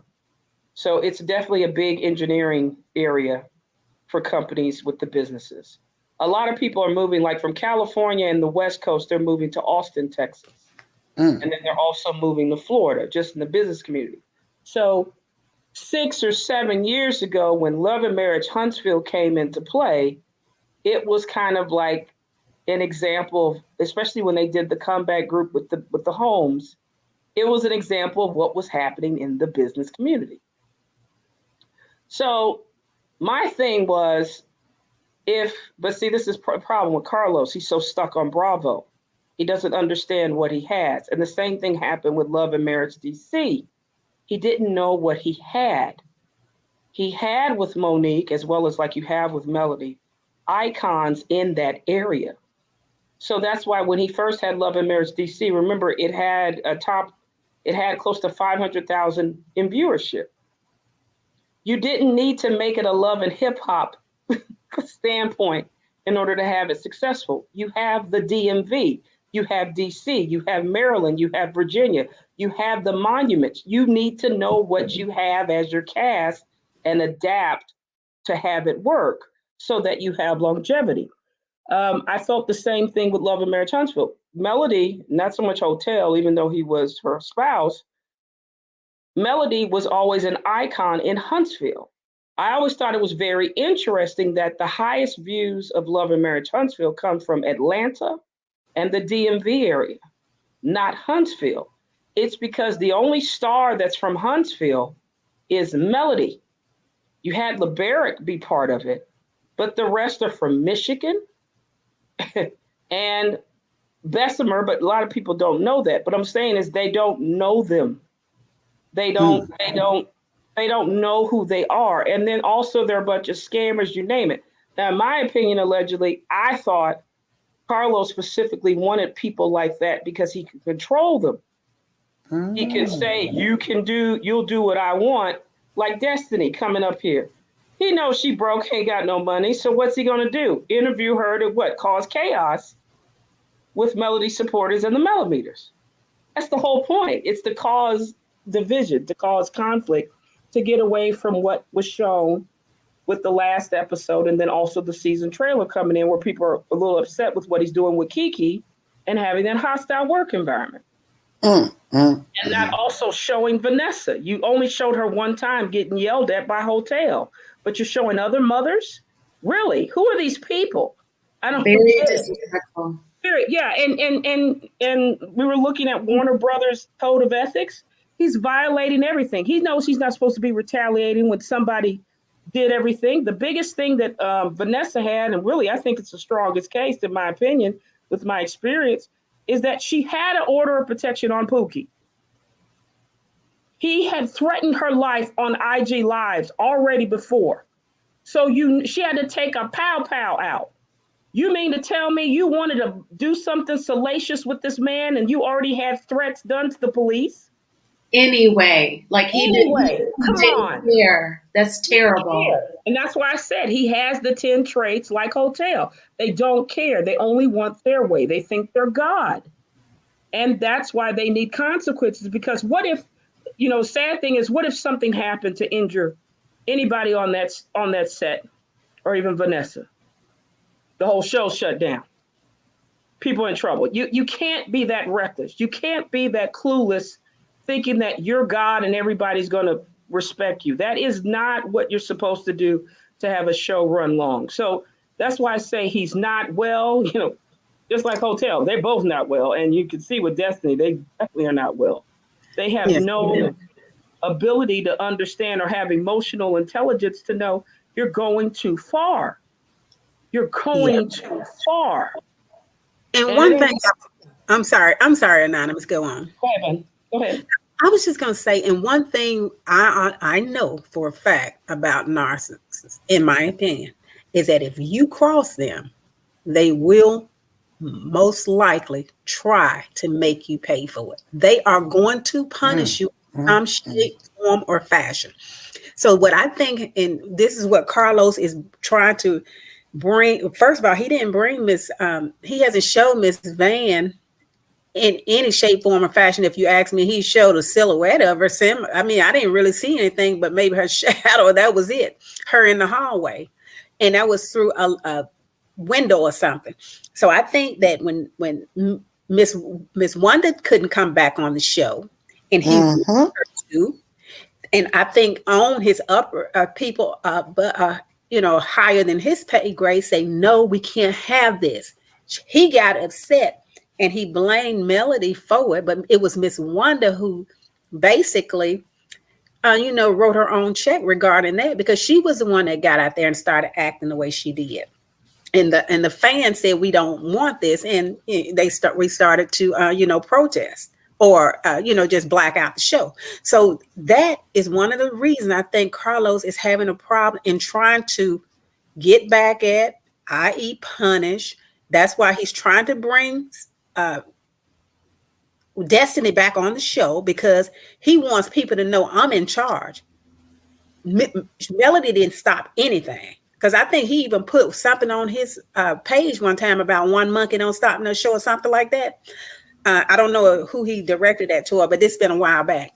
So it's Melody, it's Miss Wanda. He wants to bring Destiny back, and because all of the other people Melody had, like with Tisha, Kimmy, and all of the Scotts, Melody is they're no longer like in conflict with her, even Stormy to a certain point. They're all trying to get along. So he's gonna have to come back and bring somebody.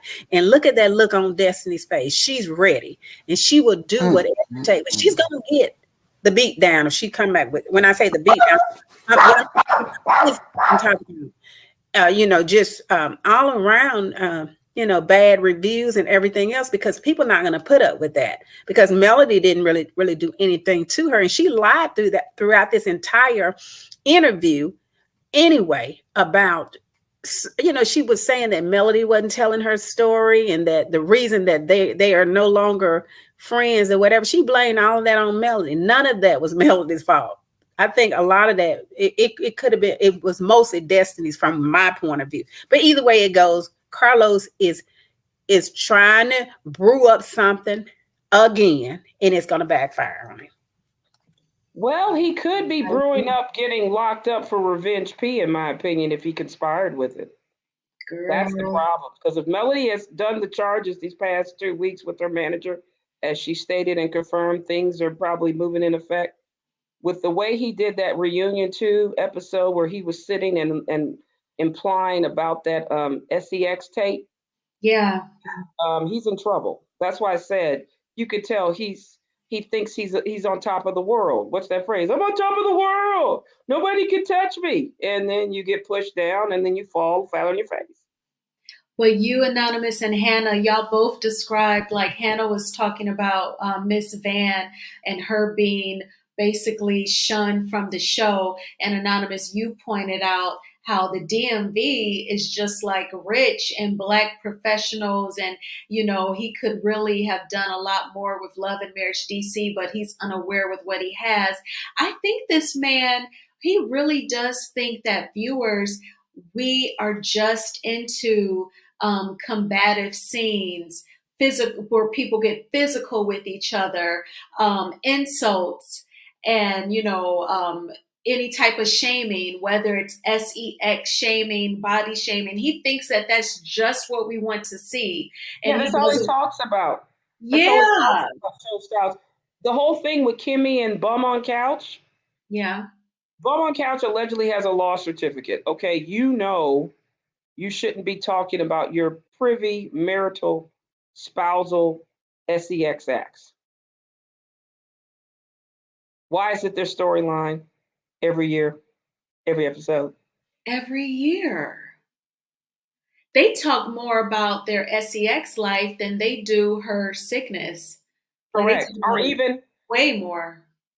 her father passed away. We didn't hear anything in the show.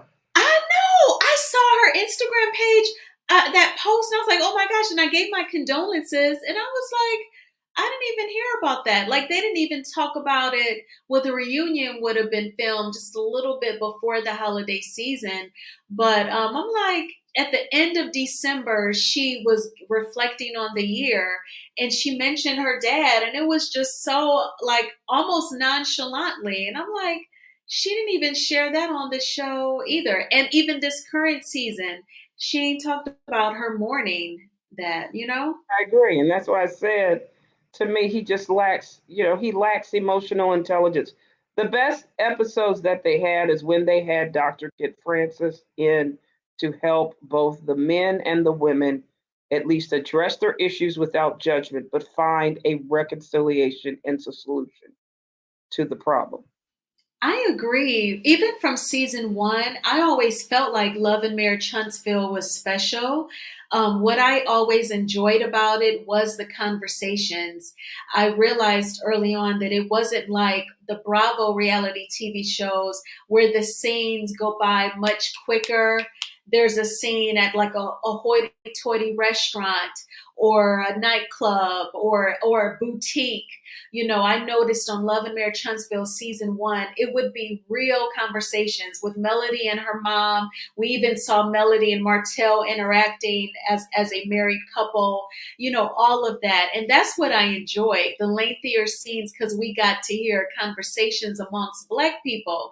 Correct. And then I Right. feel like Carlos, he doesn't get that that's what we do enjoy. I think he views us very simple-mindedly. He thinks we're simple, and what he sees in Miss Wanda, I think he thinks she's like the most valuable player, the MVP. And like how Destiny talked to Miss Van at Madani, I feel like that's what he thinks is like the meat and potatoes, and he's just got it so twisted. I think his big thing is he has an SEX deviancy, just like Hotel and Destiny or Horizontal Blowfish. I think that's why they relate so well. And even the Snots, they do deviancy. They're not looking to have a moral compass as it relates to relationships, family, you name it. It's all deviancy. Like how ratchet or risque can I be to get on Zeus Network so that people will watch? That it doesn't. People don't understand that type of shock thing or shock therapy. It might give you a couple of minutes of views, like 15 minutes of fame, but it doesn't last. That's why the ratings have gone down. They miss the balance. You know, everybody in life, and this is why I said Carlos has this reputation of destroying families as a producer. Bonnie Blue called it, you know, I hate to call the content creator, but she called it, OWN is now the oppressed women's network. Yeah. Do you And honestly think that they wanted that to be their mantra when they gave this man an opportunity to produce? not at all. And I really do think that Carlos King was going to bring Curry on that show. There's no ifs, ands, or buts about it. He had her voice on that show, and she said that's how they was going to introduce her into the show. You know, just slow. That's what she said on Tasha K. I don't know if it was true, but she did say she signed the contract, and she said I feel bad for me. I guess they went back on it, but it was her big mouth when she got on the internet and all on social media talking about Oprah Winfrey checking for her and don't check for me unless you got a check, calling out Oprah's name. And then not only that, when she also got mad when the show came back on and talk about every time this show come on, I think of the S word. She was just doing too much, which is great because nobody wanted to see her anyway, but that put a block in between Carlos King and her entering that show. She did that. And which is, like I say, it's a great thing, but he was going to be low down enough to bring that woman on that show, knowing people didn't want it. Just like he would have kept on with Miss Wanda. He did bring Miss Wanda back on that show to act up during that event, that Madonna event, because people were saying they did not want to see her even before that event, but he still brought her back. And everybody was saying, like y'all already noted, people were saying, do not bring Billy Bob on this show. He did it anyway. Yes, he doesn't care. And that's what's crazy, because like if you've ever had a sales job, like you're literally trying to sell to people's desires, because you're trying to figure out what are people's goals and you're trying to get them to buy off of their emotions. Carlos seems to not, give a damn about what us viewers prefer. And one thing about one thing about social media is that it's a tool where you can freely express yourself. And I feel like the viewers of this show have been clear that they did not want to see Basement Billy, and they were tired of Wanda. Like you just said, Miss Hannah, even before the melee at Madani, people were over Wanda, and he does not care. Now, I do want to mention something. You brought up a good point with Ariane and how she would tag Oprah and post. That lets you know Ariane ain't never had a decent job, never had a professional job, because you don't just willy-nilly express yourself and like email the boss, the CEO, or your boss's boss. You don't just do stuff like that. And she doesn't even know if Oprah had enough pull. We know that she has sold a lot of her ownership of OWN. But if she really felt a way, she could have shut everything down. Like, who is this girl tagging me on Instagram, addressing me? I'm Oprah Winfrey. Who is this? And then they have to go back and say, oh, well, that's one of the cast members of Love and Marriage Huntsville. Is his mistress. He cheated on Melody and created that could have totally turned her off, could have turned Oprah off. And it just showed how ghetto and unprofessional Ariane is. So what do you all think about, like, with Miss Van not being on the show? Do you think like any of that is going to change, or do you think we'll start to see her once he brings Wanda back? I don't think, in my opinion, Carlos's days are numbered. For him to pull this stunt with Destiny, to me, I think his days are numbered, and he knows it. That's why he's trying to gaslight us all, to make it look like he's in power, he's in control, he can still do what he needs to do. Well, I don't think that he sees it that way, and I don't think that him bringing Destiny onto his platform is going to cause anyone to I mean, it's not going to make a difference whether he brings Miss Van on or not. Is basically what I'm saying. And I don't think that she's going to come back. I really don't. And My thing is this, Hannah, just to say quickly, she'll come back if he's removed. He has to be removed as the producer. But how is that going to happen if he called himself the creator?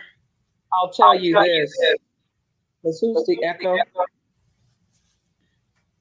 I don't hear one. I hear one. Go ahead, and I'll mute it. I'll mute it. Yeah, I was just saying, if I'm just going with what Dawn said and what Melody confirmed on a couple of content creators. If actions are in place, there's going to be movement. Warner Brothers recently acquired Discovery. I think there's going to be some things happening because this is the problem. The way Carlos and his production team is dealing with the Love and Marriage Huntsville, it is in direct violation of the code of ethics by Warner Brothers. We saw it on their website. There's no way in the world, especially if people are now calling on the oppressed women's network as the thing, this is going to continue. So I think there's going to be some changes when they have their break. I think there's going to be even though they might be filming, there's going to be some discussions or some re-filming, you name it, because of what happened. I think what he's done to Vanessa with what she said in her interview has risen to the level where there will be action taken. And I think, in my opinion, Carlos and that production team is in some serious trouble. Because in order to, with Melody, as she said in one of the lives, she said, this isn't about a battle. This is about winning the war. Well, what is the war really against? It's against Hotel. It's against these snots. It's against Carlos Queen and the direction of this show. So if she is the chess player like I think she has enough to go after all of them in negotiations to change the direction of this show. She can't sit idly by and, like he said, they said that, I believe they did take better scenes. Like Vanessa said, they taped with Chris Fletcher regarding the 47 acres. They did take good scenes. The person who is the ultimate person, that's Carlos Queen, didn't put him in the reel. He put other people. He put trash. So it's you can't say you haven't done good taping. It's just it's not coming to the viewers so that people can see the change in the direction, because he, again, is throwing a fit because he thinks he's in control and he wants to continue to have a toxic work environment. And the sad thing about it, and I said this on another content creation, is the Kiki situation is very disturbing to me.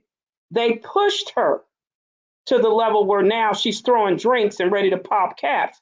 And forget just that, her husband was going after legs, hips, and breasts. And Leg Skip and Hex was backing up because he knew they were fellow Omegas about to have it. He got tired of him and what he's doing.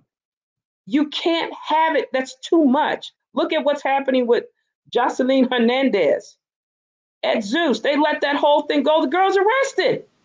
You see what I mean? You cannot go that far and push people like that. You cannot. I'm so glad, Anonymous, that you brought up Kiki, because that was on my mind to go to her next. Because I feel like Kiki is representative of Carlos favoring the Scotts. Because I feel like he's like, oh, she wanted to be on the show. Well, she's going to pay the piper for being on the show. And then they're making her the center in an embarrassing way. I feel like it's very coincidental that this fake Photoshop image of her in Home Depot and allegedly, she's on Crime Stoppers and they're looking for her. That's just way too coincidental after she is on the show and the Scotts, they act like they don't want her there. And now they're going to make her the subject of the second half. And it's going to be embarrassing, humiliating, disrespectful. I feel like it's, she want to be on the show where she's going to pay the price. Well, that's the retaliation. I'm just letting you know if you look, the fact that Warner Brothers have it, the producer and the manager has an extra a duty to not retaliate against anybody because they decide to be on the show. He did it with Vanessa. It's too much. He keeps doing this. And this is why people are about to pop off and go after other cast members. You cannot, as a corporate entity, say that you are for a non-hostile work environment and respect for human rights, and then allow this trash heap, Carlos Queen, to continue his ratchet production. You cannot. You cannot. You will have the Jocelyn Hernandez situation with these bouts of criminals. You will have it. You don't need it. Well, Don, I see that you're back. Do you have any more additional thoughts? Well, I think that Marceau and Tisha are some evil people, in my opinion. I think they got horns. It's just terrible that they would exploit her like that when they know that's a lie. It can be farther from the truth, but just the fact that they're saying it, you know what I mean, so freely off their tongue. Well, if you don't want to be called it, don't do it. As if he was in a room with her and watched her do it himself. That's how sure he was talking. And I'm not cool with that because I've been in situations where people played that word talk. You know what I mean? On me. And I know I knew better. You know what I mean? So it's just evil. And Tisha, she should be ashamed of herself because at the end of the day, that's your blood. That's not an in-law. That's your blood. It just doesn't make any sense. Well, it does because Kiki said it. This rivalry has been going on for years. And that's another thing about Carlos. He likes to exploit people's weaknesses and downfalls. He sees play. He don't care who kids get tore apart, families get tore. He don't care. And it's sad. You're absolutely right. Go ahead, Hannah. I was just going to say, I don't know how all this got started between Kiki and Letitia, but it has just spiraled out of control for some reason. I think it all connects back to Melody. They thought Melody brought Kiki on the show to destroy her marriage, as she likes to say. But that is farthest thing from the truth. Melody was basically trying to, clear her name. Like, I'm not trying to destroy your marriage. These rumors were going on long before I even knew y'all. Well, long before Martell even talked about the 20 women. Kiki already knew about you're having some issues in your relationship. And she had to admit that because she said she found the picture in his phone. And he can sit there and lie to me. He lied, said he didn't reply. And Kiki was like, yes, you did. You said something about a midday lunch or something like that. But so the bottom line is, I think it was a competition also between Kiki and Letitia and Miss Wanda and her brother, seemed like, and maybe Kiki's family. They did not really like Kiki because her family thought that, since they were from, it's just so many complicated issues that's going on with that. But I don't see how they couldn't, and they tried so many times to get along, but Letitia and Marceau just kept on stopping. I think Marceau is the head leader ring of it, and Kiki has said she don't even like Marceau.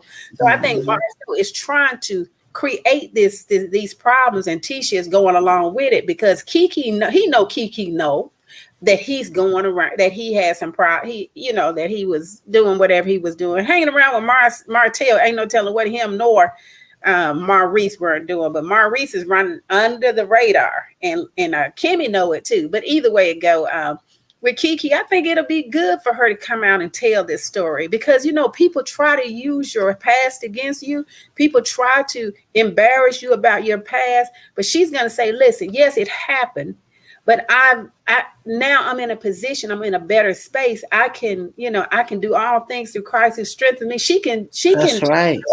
around, and this is what she's planning on doing, I think. So I think it'll be okay for her because she wants, if they give her the chance to tell the story. But knowing Carlos, they're going to turn this whole thing around.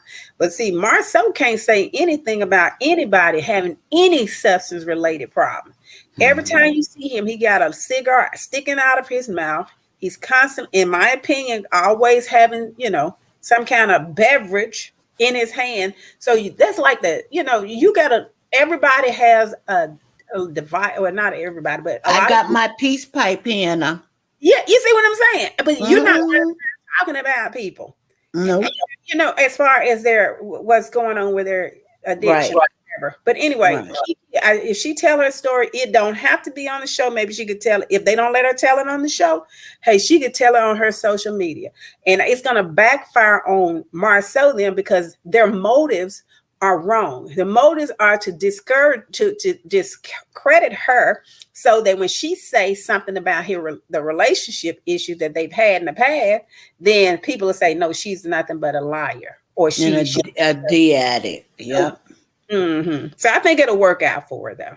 I do too. She's tough enough to handle it. Yeah. Yeah, the big thing is she has to, like I said, understand what she's dealing with, and not, she's been thinking they're family and blood. I just think they're blood. They're not your family. Right. They're showing you who they are. You need to put your boundaries up and understand you need to get a check too. Do what you can. But don't sit up there and take it from a bunch of scamsters, Blowfish, LaFisha. I mean, I still can't get over her Kung Fu Panda saying in an interview with another content creator she should be Roe v. Wade. That just lets me know she's nothing but trash heap. I don't care for none of them spots. I'd cut them after this. I would cut them off. I'd tape with them and act like they were strangers. Yeah, the Scotts and Wanda, it's clear they don't care how they make Kiki feel. They definitely don't care that she has suffered with addiction. It seems like they almost relish in that. Like they're almost trying to, I don't even want to say it, but they seem to totally not care. And that's why, like she even said on her IG live, she said pretty much not to worry, like, she's stronger than we think and they can't make her, relapse. And she said that it was a buildup. She said that her throwing the water, it was a buildup even before the show. With I think it's the same thing with Melody throwing the glass at hotel. When he said she satisfied me, I felt it. You have a right to self-defense. People think that, we got to be prim and proper. Not with these scallywag criminals. And allegedly, all of them, including legs, hips, and breasts, Latifah, the Snots, or Maurice Bum on Couch, have substance abuse problems. So they're just deflecting from their own, allegedly. They just don't want you to know. Yes, like we're dumb. Even like if you say, even with the lawsuits, if you just say, well, because they're currently in litigation, we can't speak on the details, but sometimes, you do hit these sort of walls in business. Say that on the show instead of just acting as if they don't exist. And then all these wonderful researching bloggers, they discover these things and then they don't even bring them up on the show.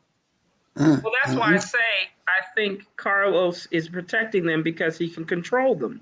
They're his puppets. That's all he's looking for. He's looking for people he can control. And that's why he's mad at people like Melody Cherie Rogers. He's mad at Vanessa. He's mad at people like Candy Burris because he can't control them. They have a mind of their own. And they know right from wrong. And they know he's a piece of crap, a little Napoleon complex guy from Detroit, Michigan. Some people just ain't willing to play that game. Very true, Madon. Because at the expense, Yeah, at the expense of who they really are at the core and the people around them, including their kids. That's why Melody Cherie don't do what say the things she really wants to say sometimes. Because she understands that her kids are going to get older and their friends and people like that see this stuff. Yeah, and I think she communicates pretty clearly with her kids. I have a feeling they have very open conversation because when she made that IG live, saying like, Carson came forward. I appreciate that because she corroborated what I said last summer. She said, maybe one day when my kids grow up, they may share their story. They may tell their truth, so that lets me know as a family, her and her 4 kids, they sit around and get their feelings out and Yes. express their thoughts. That was what that spoke to me. Well, I Hmm. think another thing is, as I told you, Melody has means and she has a great village, a family unit. But the thing is, I don't think people realize Melody was an exceptional teacher, I heard, an English teacher. She has a way of noticing when children are having issues. She was a little upset when she couldn't because she was in her own fog and world. You know what I mean? With what was happening with Hotel, because she didn't understand what was going on. But I think even though it's hard for the kids, and hopefully their therapist is helping them, you're dealing like people like Hotel, people like these people right here on the screen. They have a mental illness, they have a mental disorder, and sometimes everybody's like, well, oh, they put a suit on, they look okay. For two people, let's say Hotel and Horizontal Blowfish right there, to lose their spouses during a pandemic, they have a problem. You get what I mean? They have a problem. Yeah. Rational people know that you don't do that. You don't become so selfish in the world that your body is used as a tool during a pandemic where everybody is being unalive. They have an illness. Nobody knows what's going on because you're out there. You just don't do that if you're sane. But they're not sane. They're on Pluto, literally. And that's the thing that's going to be hard because, as I think some of the other psychiatrists and therapists have said, when you do have children from a person who exhibits the traits of malignant narcissist or narcissistic sociopath, you're concerned about what your children are going to have because they have it. They have his DNA. And that's why hopefully, I think Melody is doing it. I think Vanessa and everybody, they're doing the therapy because you have to help them understand that when you're dealing with someone that's not there, you can't expect them to be better than what they're not. They have a lot of issues. And you have to love them from a distance. You know what I mean? You have to love them from a distance and don't. I think we said this on another live, on another content creator, is that people were trying to make children contact their parents who were derelict in not contacting them. And I think De Silva said it. She said, you don't need to do that. You need to stop teaching your kids to go after parents who are derelict in their duties. I saw that live. I totally agreed with De Silva because it teaches the kids to chase after someone who's not showing that he wants you. Like if they're not in the kid's life, they're literally rejecting them. So when you're teaching, like, call your dad, why is it always the child reaching out to the parent? The parent is the adult. They should be establishing the relationship with the baby that they created and brought into this world. So you're teaching them at an early age to run behind somebody that don't want them. And to continue being the slave and the object to the narcissist. That's the thing. If you have them know you put your boundaries, there are consequences for you not doing what you can do. Then you can see the signs. You don't have to go chase after people who don't want you. That's the thing. You can understand it's not right. Remember, you did a great job, Show Styles and Spirits, when you said as young girls, When a boy hits them, we're taught that that's love or they like them. Yeah. No, that's teaching them abuse is okay. That's really what it's teaching. Yes. That's what it's teaching. So if you say no, it's not okay. That's not appropriate. You have to change the behavior so you don't do that, so they won't make the mistakes of going to people that treat them like that to think that's love. It's not love at all. It's not. Exactly.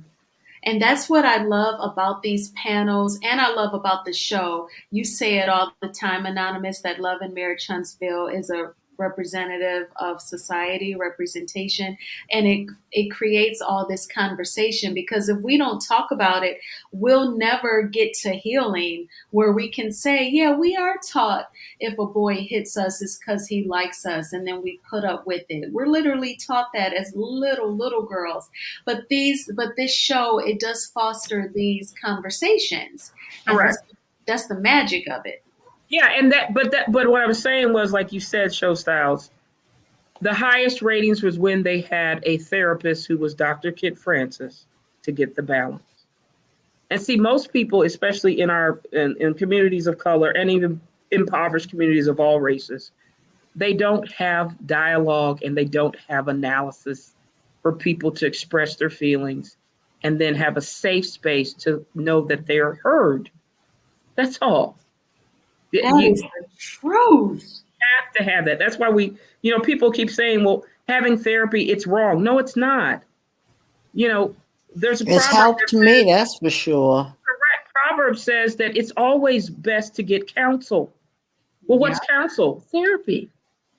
That's what it is. You just have to get the right counsel. You don't want to get a wrong counsel, because that's what Hotel was trying to get Melody. He wanted the counsel of his bumbling idiots and scammers and criminals and thieves to think it was okay. No, you have to be able to independently think, going, is this right? Does it make sense? Is this moral? Is this ethical? Nah. Okay. Exactly. You're right. I think some people in our community, they may even leave this earth with harrowing secrets of them being violated, mentally abused, financially abused, and they never get it off their chest because our community shuns therapy. We never promote it, and you're absolutely right, Anonymous. We have to be able to get things off of our chest. You have to talk to someone where you feel like you're not going to get judged or be interrupted. All of that is important. And so many people in our race, they never get to experience that. And they have been through traumatic things. Correct. And the one thing I wanted to tell people, and this is the thing, and I know this is why with kids and young adults, it's always very difficult. That's why people who are sex predators, pedo, you name it, always get the children. It's so that they can have them be in that slave object scenario and be able to have them down. Yeah. For a child, let's say they experience a violation of whatever rights they have, abuse, you name it. The biggest thing that therapy can help, if you get the right therapist, is the therapist is supposed to have them understand it is the adult who did this fault. This is why in criminal cases, they always have a defendant. They don't put the victim as the plaintiff. It's the defendant. You have to, when somebody is taking advantage of a child or an adult, a child who is not 18, the age of emancipation is 18, where you're supposed to know everything. They are always at fault. I'm telling you, because they're supposed to know better. You know what I mean? They're supposed to know right from wrong. They're supposed to know they're not supposed to go here. You have a higher duty than you would a child, because a child is learning rules, norms, you name it. But sometimes when a critical violation has happened to the child, I have seen families blame the child. Why? Because they don't want to take ownership for their crap that they did. Maybe they weren't there. Maybe they left them in a vulnerable position. You cannot do that. You have to know who the aggressor was, and put that on them. That's Yes, she terrible could have to done it. blame the child. That's terrible. They Mm, do that often. They do that to protect these people who are predators, and they'll be in high positions in schools, you name it. mm. They'll do it. One thing, because you brought up Dr. Kit Francis, one thing I'll never forget when I interviewed him, because some men, if you try to bring up how men are disrespectful and think little of women, a lot of them will be defensive and they'll defend the no good ones. But I'll never forget Dr. Francis. He totally heard me out during the interview, and he talked about how some men, they never develop themselves, they don't go to therapy themselves. He said throughout life we're always asking ourselves, who am I? And you're going to learn and grow and change throughout your whole life. And he said some men, they never explore that question, who am I? And they don't know themselves. So he never challenged me when the times when I would bring up disrespectful men during that interview. He was trying to get me to understand why some of these clowns are the way that they are. And I'll always appreciate that about him. Hmm. You can understand it and still not support it. So I get it, because it does start from somewhere, That's true. You're right. Yeah, you it's getting know. to the root of it. That's the big Right. thing. People ask, well, how did Melody get an understanding? She had to know who the root of the problem was. Hmm. She was And thinking it she was the did. peasant. She was thinking it was the peasant. No, Oh, she learned early on it was hotel. She said you was the leader. I know who did the this. ringleader. Yep. Because what those people, and it could be the snots, it could be Destiny right here with Carlos, it could be his flying monkeys. He has those thoughts regarding his ex-wife. I know, Something but happened to him. now I do agree that they have their own reason for the dislike in Mel, but the end result is the same. They all despise her nevertheless. You know what I mean? I think Marceau is he feels inferior to Mel. She reminds him that a woman is strong minded, and don't need a man to be successful or make money. She's outspoken, she's beautiful, and he can't control her. And she's not weak minded. He don't like that in a woman. He thinks a woman should just be seen, not heard. And Mel represents all what he don't like in a woman. So it's a constant reminder how she steals the show when she walks in the room. Did you see him on stage and how he couldn't answer that question? It was embarrassing. They should have cut that scene. That was embarrassing. I think that's the best answer he gave. That's why he kept it. He thought it was, I'm huh? telling you, the Don, I think him and Maurice, they thought they were the big sniznit up there. Mm, mm, mm, mm, I mean, mm. saying I have all those failed businesses and a 406 credit score. I'm like, okay. Yeah, that was Ooh. terrible to say it at a business expo. Like, why are you sitting up there then? That's why That's you what needed you're Kimmy. providing. That's And you why know you what, needed Jalen? Kimmy to And you know, add you to her stuff so it can boost your stuff up. correct. And you know, Jalen was like, that scene where Jalen was looking at him, I don't have any desire to be no entrepreneur. He should look at his clip going, now do you understand why I don't have no desire to be an entrepreneur? You suck at it. You suck at it, bum on couch. Mm, That's mm, what's happening. mm, mm, mm. Got to be more careful, I tell you.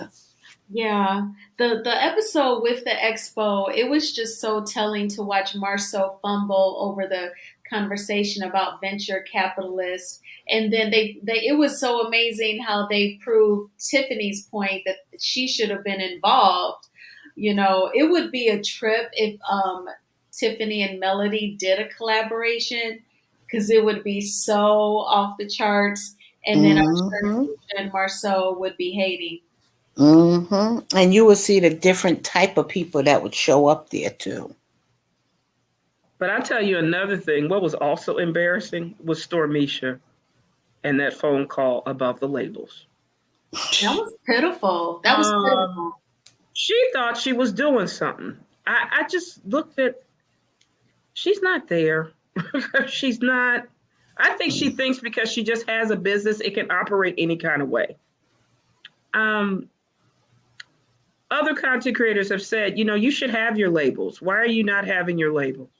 She should have a team. She's been in business too long not to have an appropriate team. She can get herself a printer, HP desk for $20, print her own labels out, get her own ink on the little thing, and have it. The staff got mixed up on, they mislabeled, and then that's how they got behind on the particular label for the product, because they put like over 100 of them on the wrong thing. And it was a trip because Stormy, that morning when Marceau asked her for that $100, you could already see the anxiety. She lacks confidence in her team anyway. And then, oh my gosh, they did something, major. So I feel like she needs help on trying to train her team, or there's disorganization. And I even said in my live on Sunday, I'm like, well, that explains all the anger she had for Black Titanic. I'm sure when she's at that warehouse that she is hella elevated because of these huge mishaps. Yeah, but this is my thing. What was more important, being on Love and Marriage Huntsville for a taping? Girl, I would have been at that warehouse getting those orders out. And she could have done it this way. And that could have been her scene. Well, yeah, but this is how she could have done it. Let somebody else be there to sell the products. You just come for the panel discussion. That's all she had to do. Mm-hmm. So you would do the major thing to make sure everything was set, because you have to think about it. If it's a major order that has to be sent out, you know how significant it is. You need to oversee your staff. Don't assume anything. But she was more worried about taking 3 sets of rows for her, to make it look like she was doing this expo. What? I'm just saying, she's not there. She's not there. Different priorities. It's the same thing with her getting the Rolls Royce chauffeur to a Bahama Mama juicer to meet Melody. Like, I'm really important. It doesn't make sense. It's just not smart. Yeah, it was a trip, that expo episode. There was so much that went into just them under those 4 walls at that venue. A lot went down. Even Melody being emotional, seeing her former brother-in-law, she was warm towards him and said that she had always tried to encourage him over the years. And then, again, like you brought up with Stormy, and I just feel like so many people on that show could use some sort of mentorship. Even Stormy, she needs mentorship with her business. And she literally, to me, she should show that on the show. Yeah, but I don't think Stormy wants to listen to anybody. That's the problem. People can give recommendations to her, but she's going to do her own thing. So that's why it's failing. There's no way in the world, even though the other content creator did investigative reporting on her, she should have had that dog in that warehouse like that with products. She violated OSHA.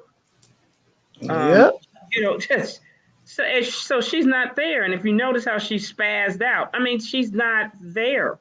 And the amazing thing is, going to her, did you see how Hotel acted a complete fool when Melody wasn't there in the back? Oh my God. So he could ride off of her coattails. He's used to riding off of her coattails. That was once he saw she took a seat, he became legit nervous. And then all he wanted to do was run the microphone after that. Yeah, but it was amazing that he's like, I don't want to go out there. I want to sit with her.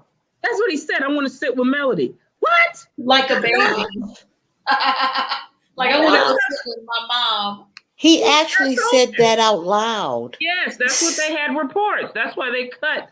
And if you looked at him, he looked like he was spazzing out, like he was having a manic attack. And I'm thinking to myself, if he needs medication, where is it? He's not taking it. He is not there.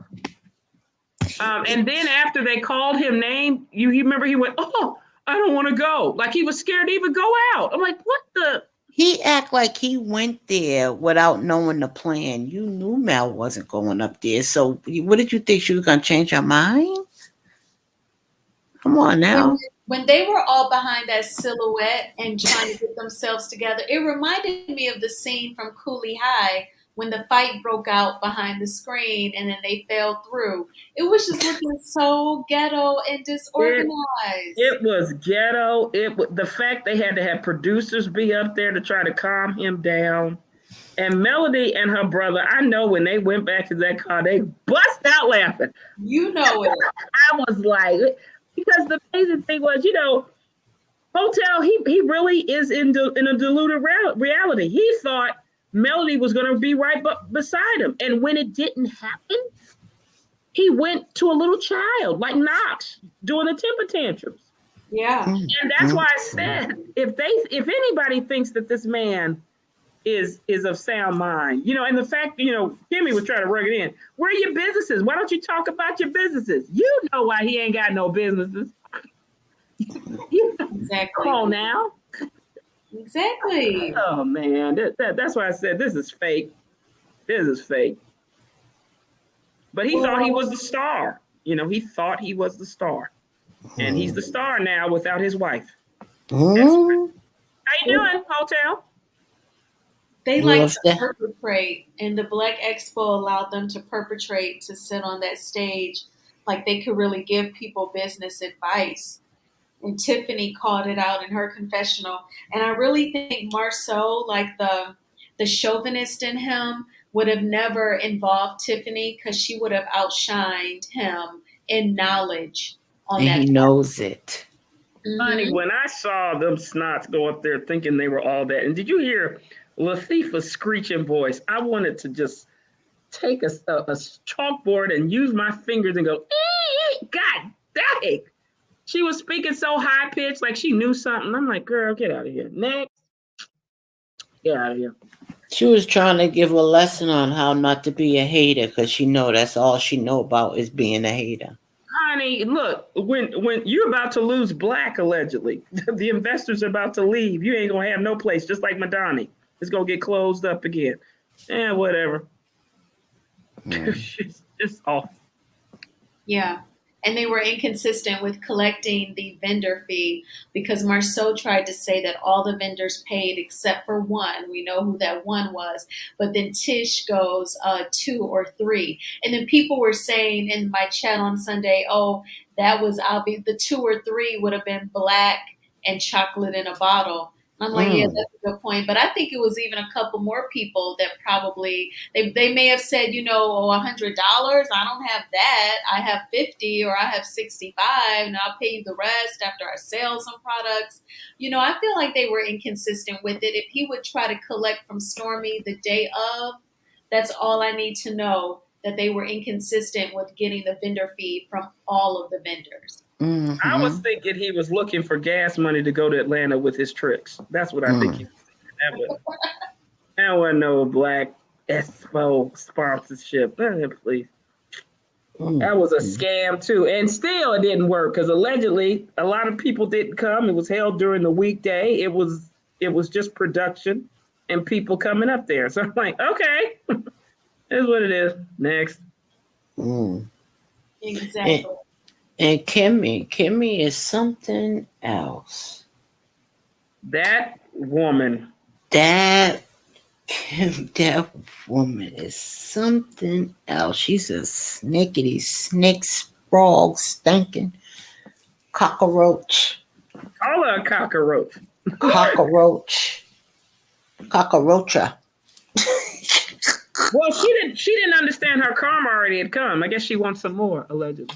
She is, she's just, for one, she's only kissing up to Hotel to keep her husband's secrets.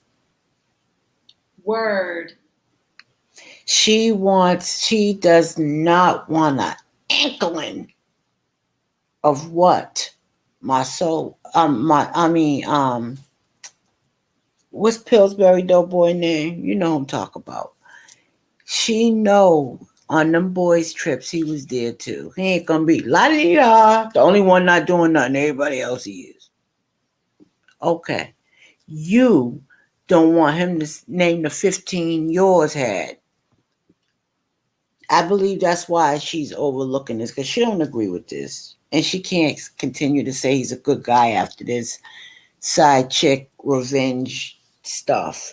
Not in to that magnitude to share it, talk about it. Nah, she knows she wouldn't have that if it was her. Come on. It's infuriating and annoying each time that Kimmy has to say, "Oh, Martell, you're a good guy." Like she seems always so intentional and on purpose when she says it is very annoying. And then when earlier in season 6, when she would say to Martell, "Oh, I still kind of see it as you and Melody." Don't do that. You can see that he's stalking. Do not do that. So she annoys me. And I just want to quickly say to everyone kicking it with us tonight, thank you so much. And I can't highlight any comments. StreamYard, it is not updating anything. Literally, the last comments that I see are all me. When I laughed at a comment from ADR, I asked hit the like button, and then I explained that StreamYard isn't updating the comments. So I just want to apologize for that I can't highlight what you all are saying in the chat. I'm checking it out from my cell phone, but I can't highlight it. And then Maybe y'all they mad at us for getting deep on the two people from Detroit, Michigan, allegedly, in our opinion. That's when it stopped, allegedly. right. But Kimmy, I feel like, why do you say things to Martell such as those things? Oh, I still kind of think of you two as a team and you two doing so much together like before. Don't say those things to a guy like that who is obsessive. I don't appreciate Right. those comments.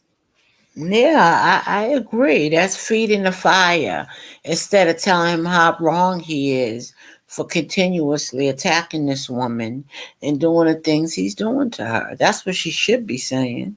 And she should know better as a nurse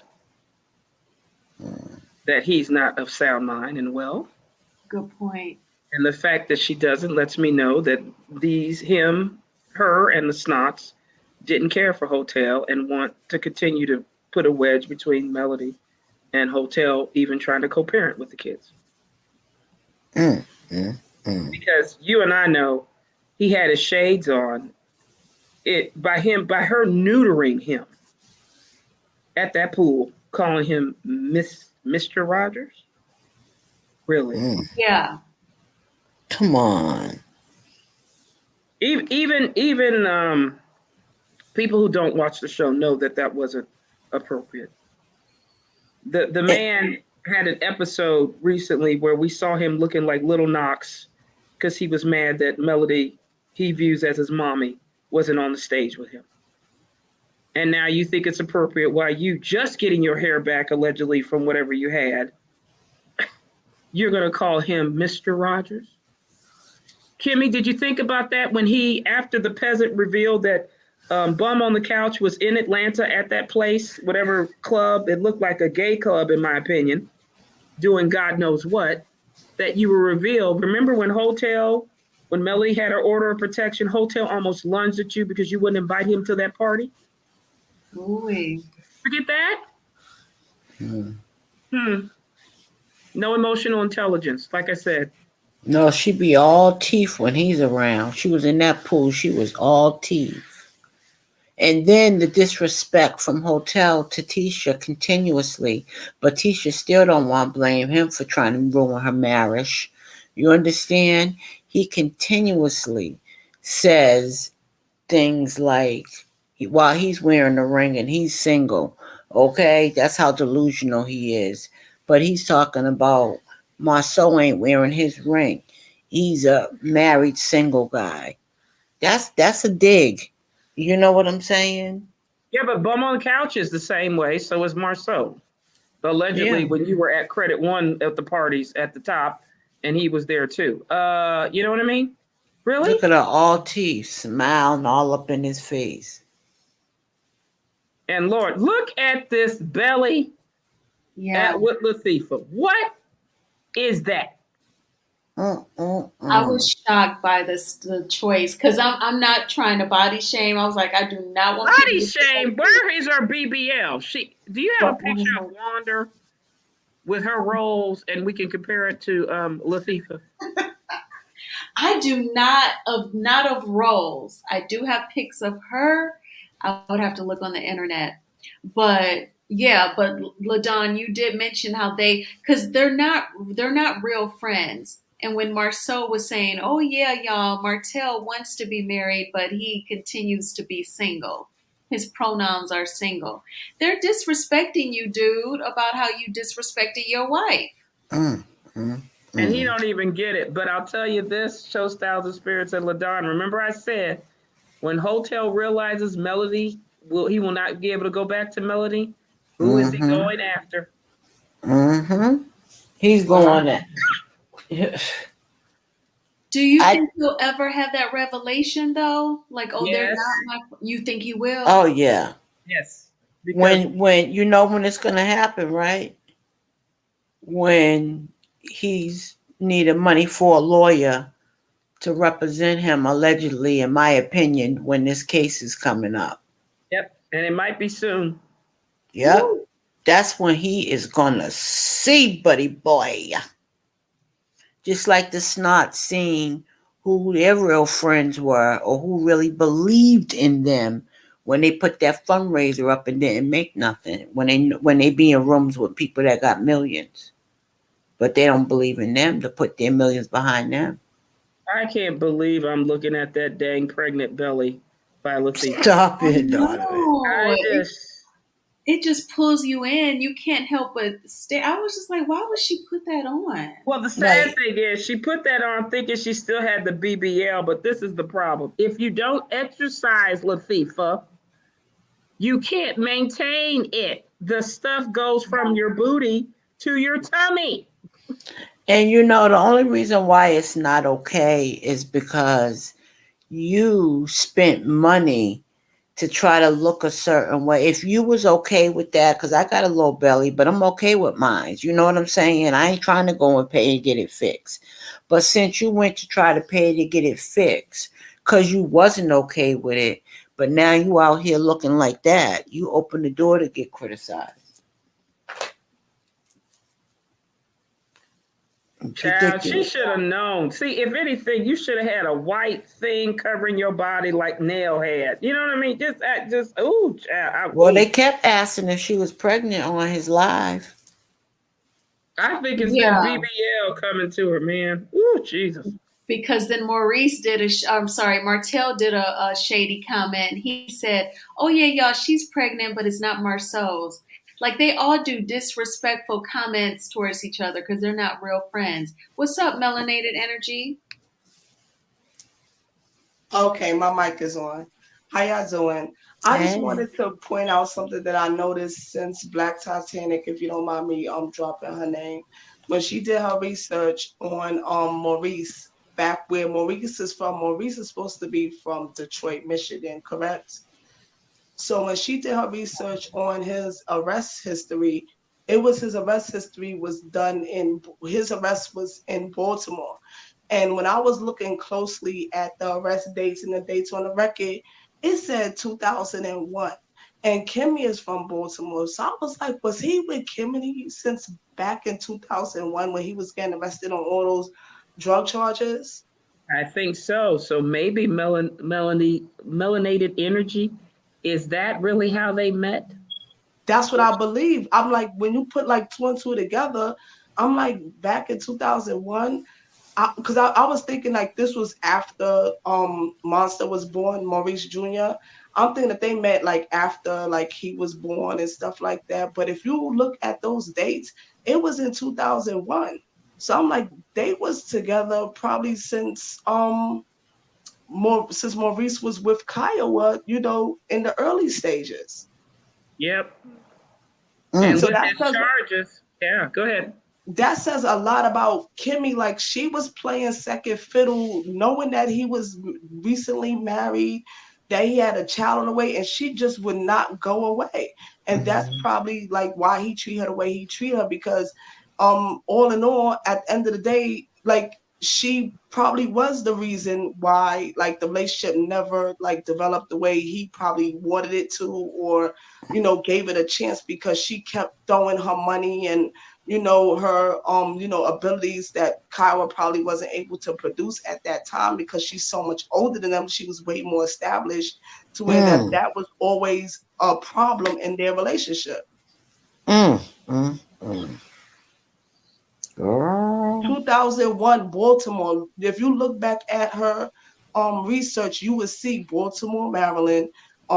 That's where he was getting arrested at, and it was dated all the way back to 2001. That was like the one as furthest back as I could go, because it was 12 arrests that was made, and that was like one of the first ones was in 2001. I just wanted to share that with y'all. So that's like, some information that if y'all wanted to look back on, y'all could see that when she does it. Because I was blowing it up. Like, she didn't mention the dates, but I was blowing it up looking at all the information, and it said 2001.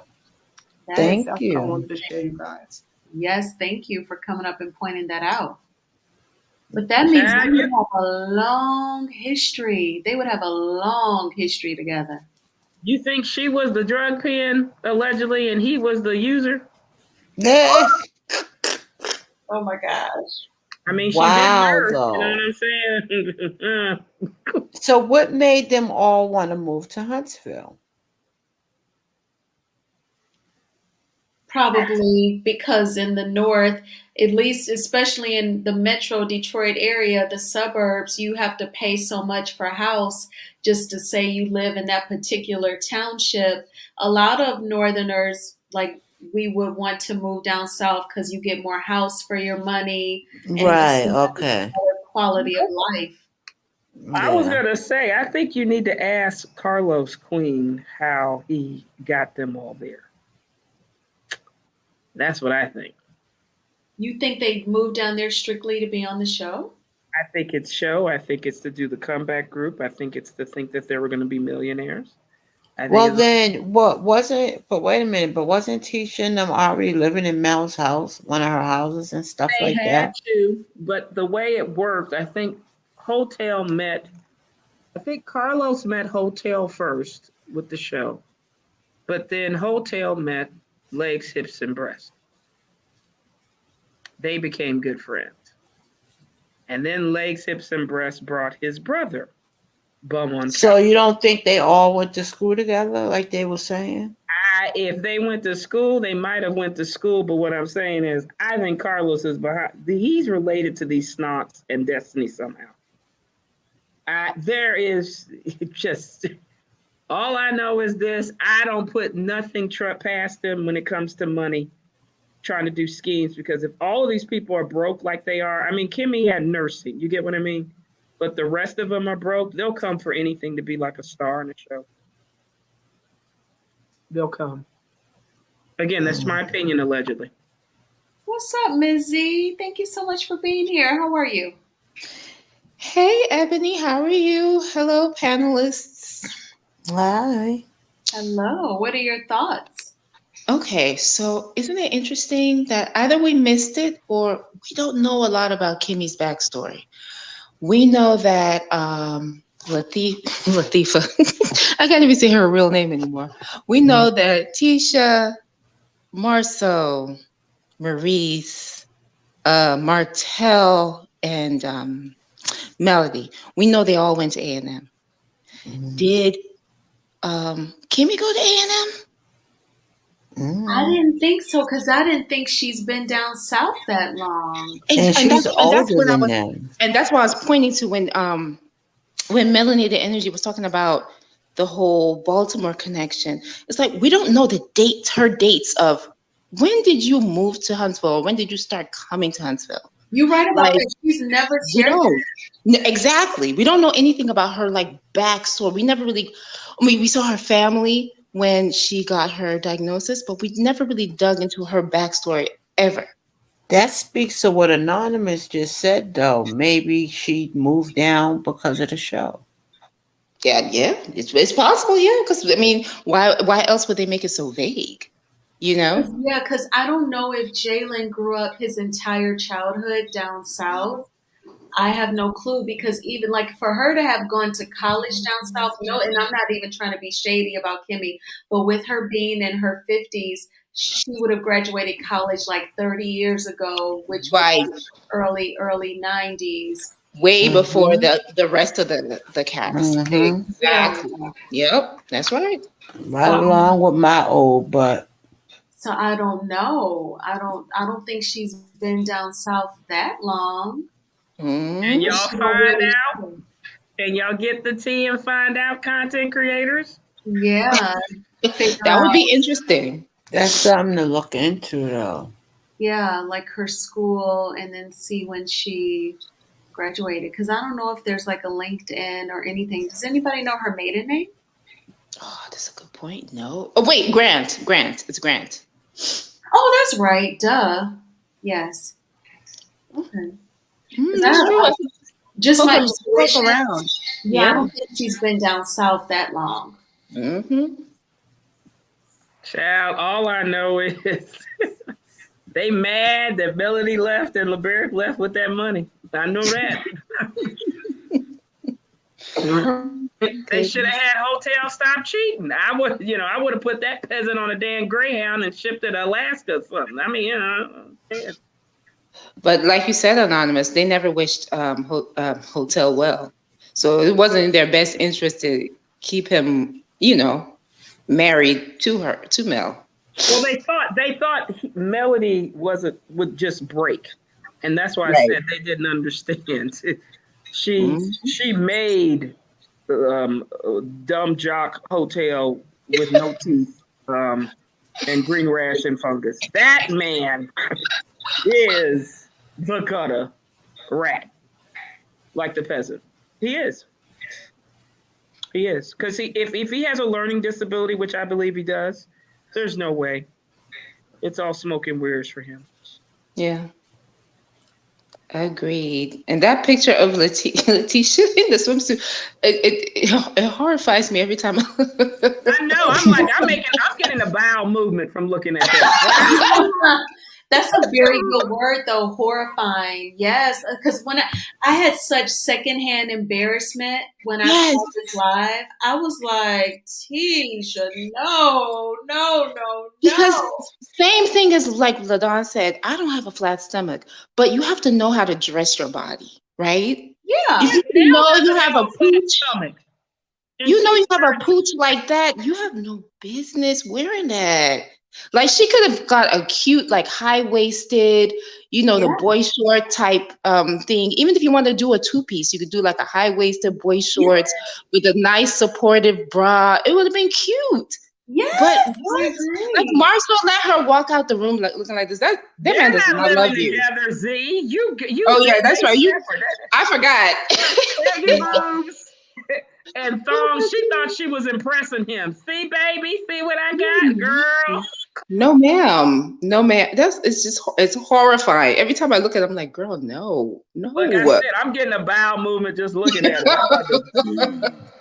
Okay, y'all. So I'm checking out the chat from my cell phone, and Constance says oh, hey, Miss Connie, thank you so much for being here. So Connie said that Kimmy attended the University of Alabama in Huntsville. Huh. So my question is, In did she go? 1950? But did she go? Did she go to college right at 18, or did Right. she go to college later? Right. Connie, Because do you know you how, know that? Do you like, know what year she graduated, Miss Connie? If you can hear me, go ahead, LaDon. I think it's Miss Z. oh yeah, because you know how Yeah, with nursing school, I think it's longer, right? I think some people do like a bachelor's and then they go back and do nursing school. So could she have done her like postgraduate work there, maybe? Oh, Well, like maybe did grad school at the University of Alabama. That's a very Right. possible scenario as well. That that's what probably I'm makes a thinking. lot of sense. Miss Connie, was she earning her master's in nursing when she went to the University of Alabama? Oh, okay. Connie is saying, I don't know that answer. Okay, gotcha.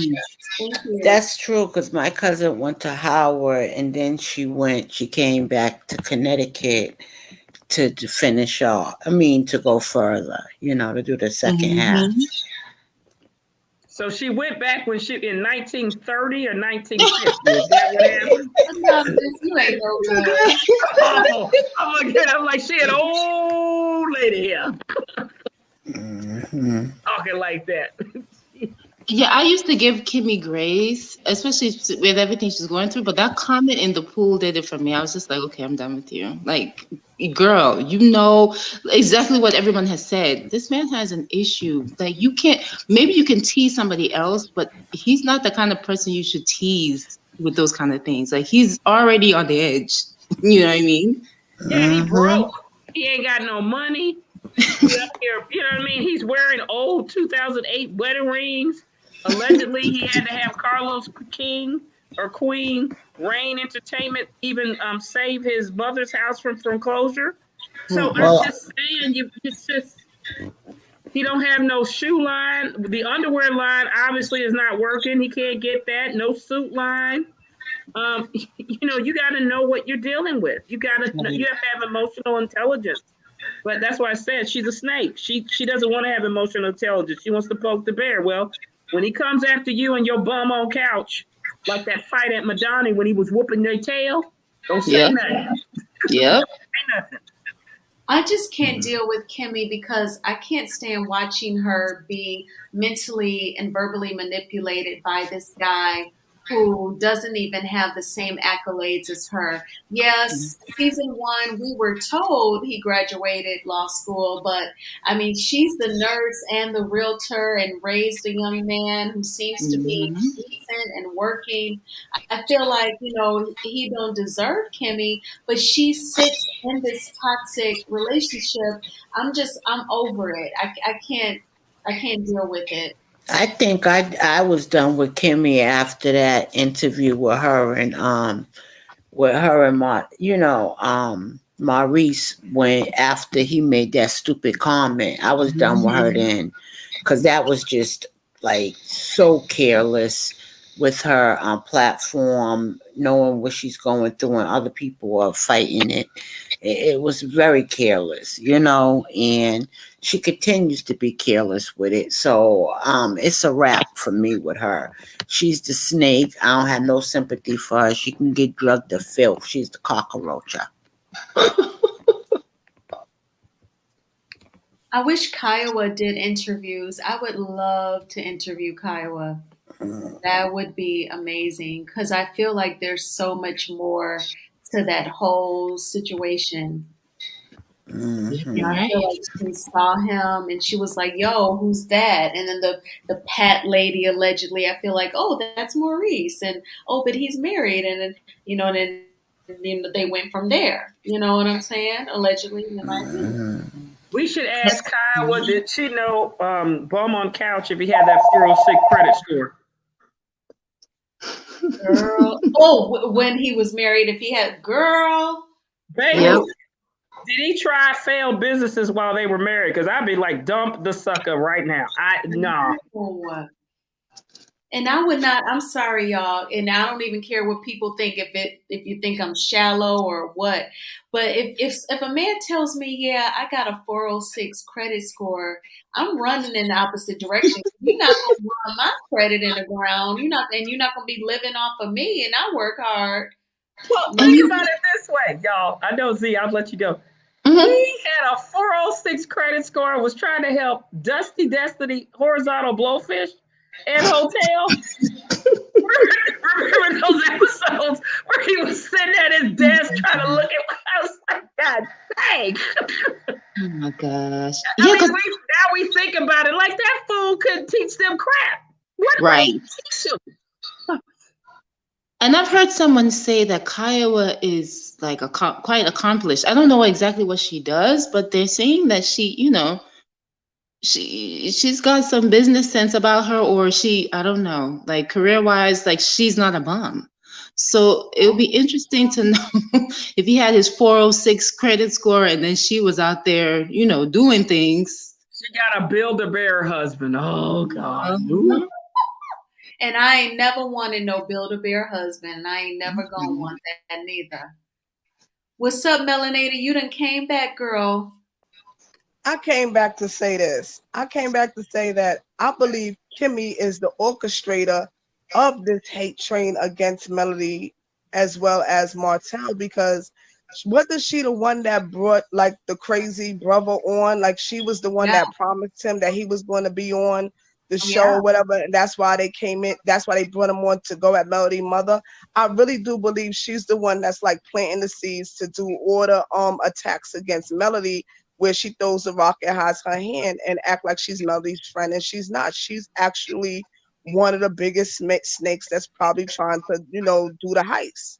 Mm-hmm. Well, she's gonna have more karma, baby. You thought your illness was the first one, baby. But I can't wait. I can't wait, baby. I don't even believe that she's ill, honestly, because like I believe that that's just like one of the things that she uses so people can have sympathy towards her because of her illness. Nobody will go as hard or look at her too much with a magnifying glass. I think that that's one of the ploys that she put into place so nobody really like identify her as like the snake that she is.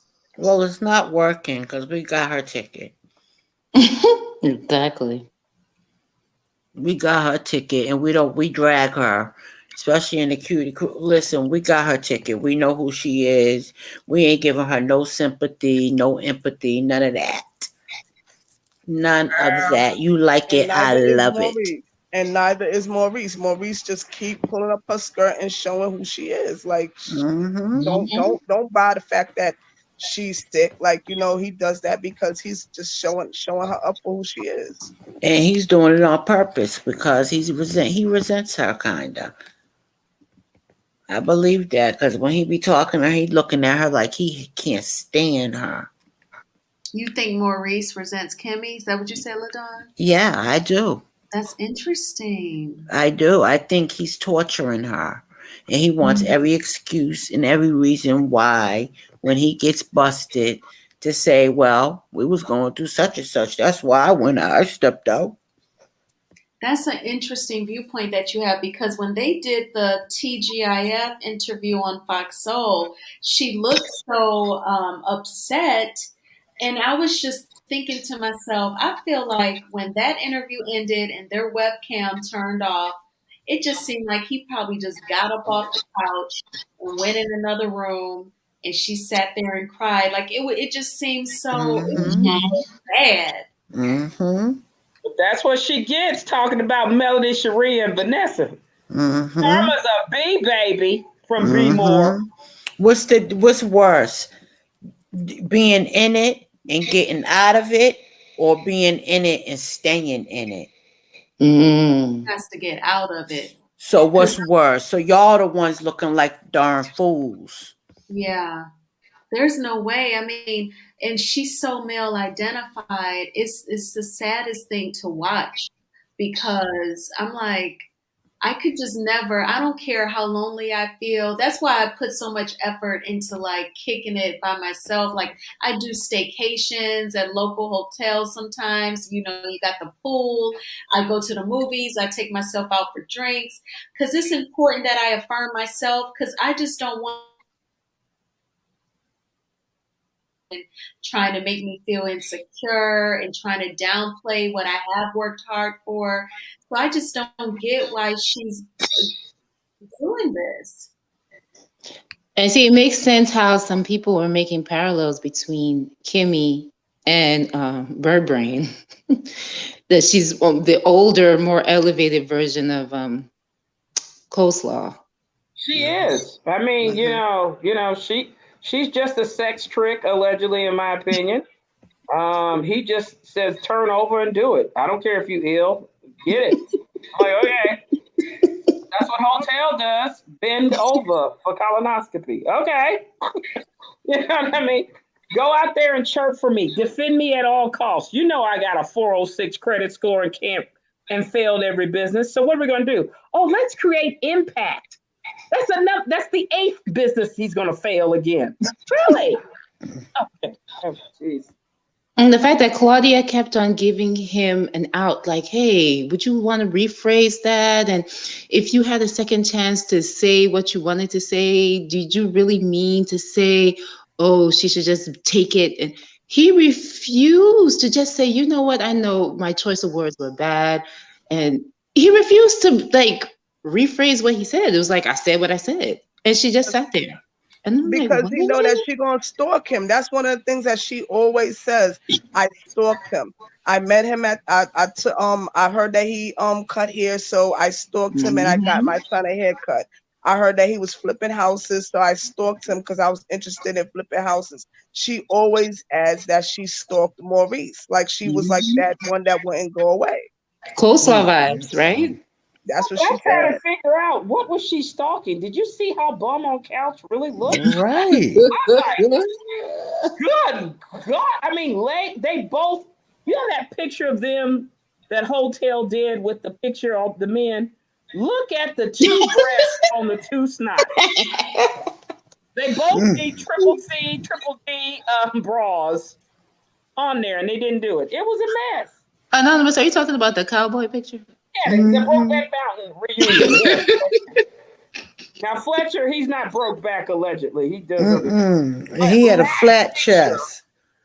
Yeah, that picture was a Brokeback Mountain reunion. And they said that he was bigger than that, like in the earlier Right. that he was way bigger. And I'm like, ew, she was running after him. She was It stalking. was She a called him yummy. blob. Melanated energy. It was a blob. He was a blob in. And she was stalking that. I'm She like, said he was girl, yummy. really? She said he was yummy. Yeah, somehow that just ain't right. Oh god. Oh gosh, this show is crazy.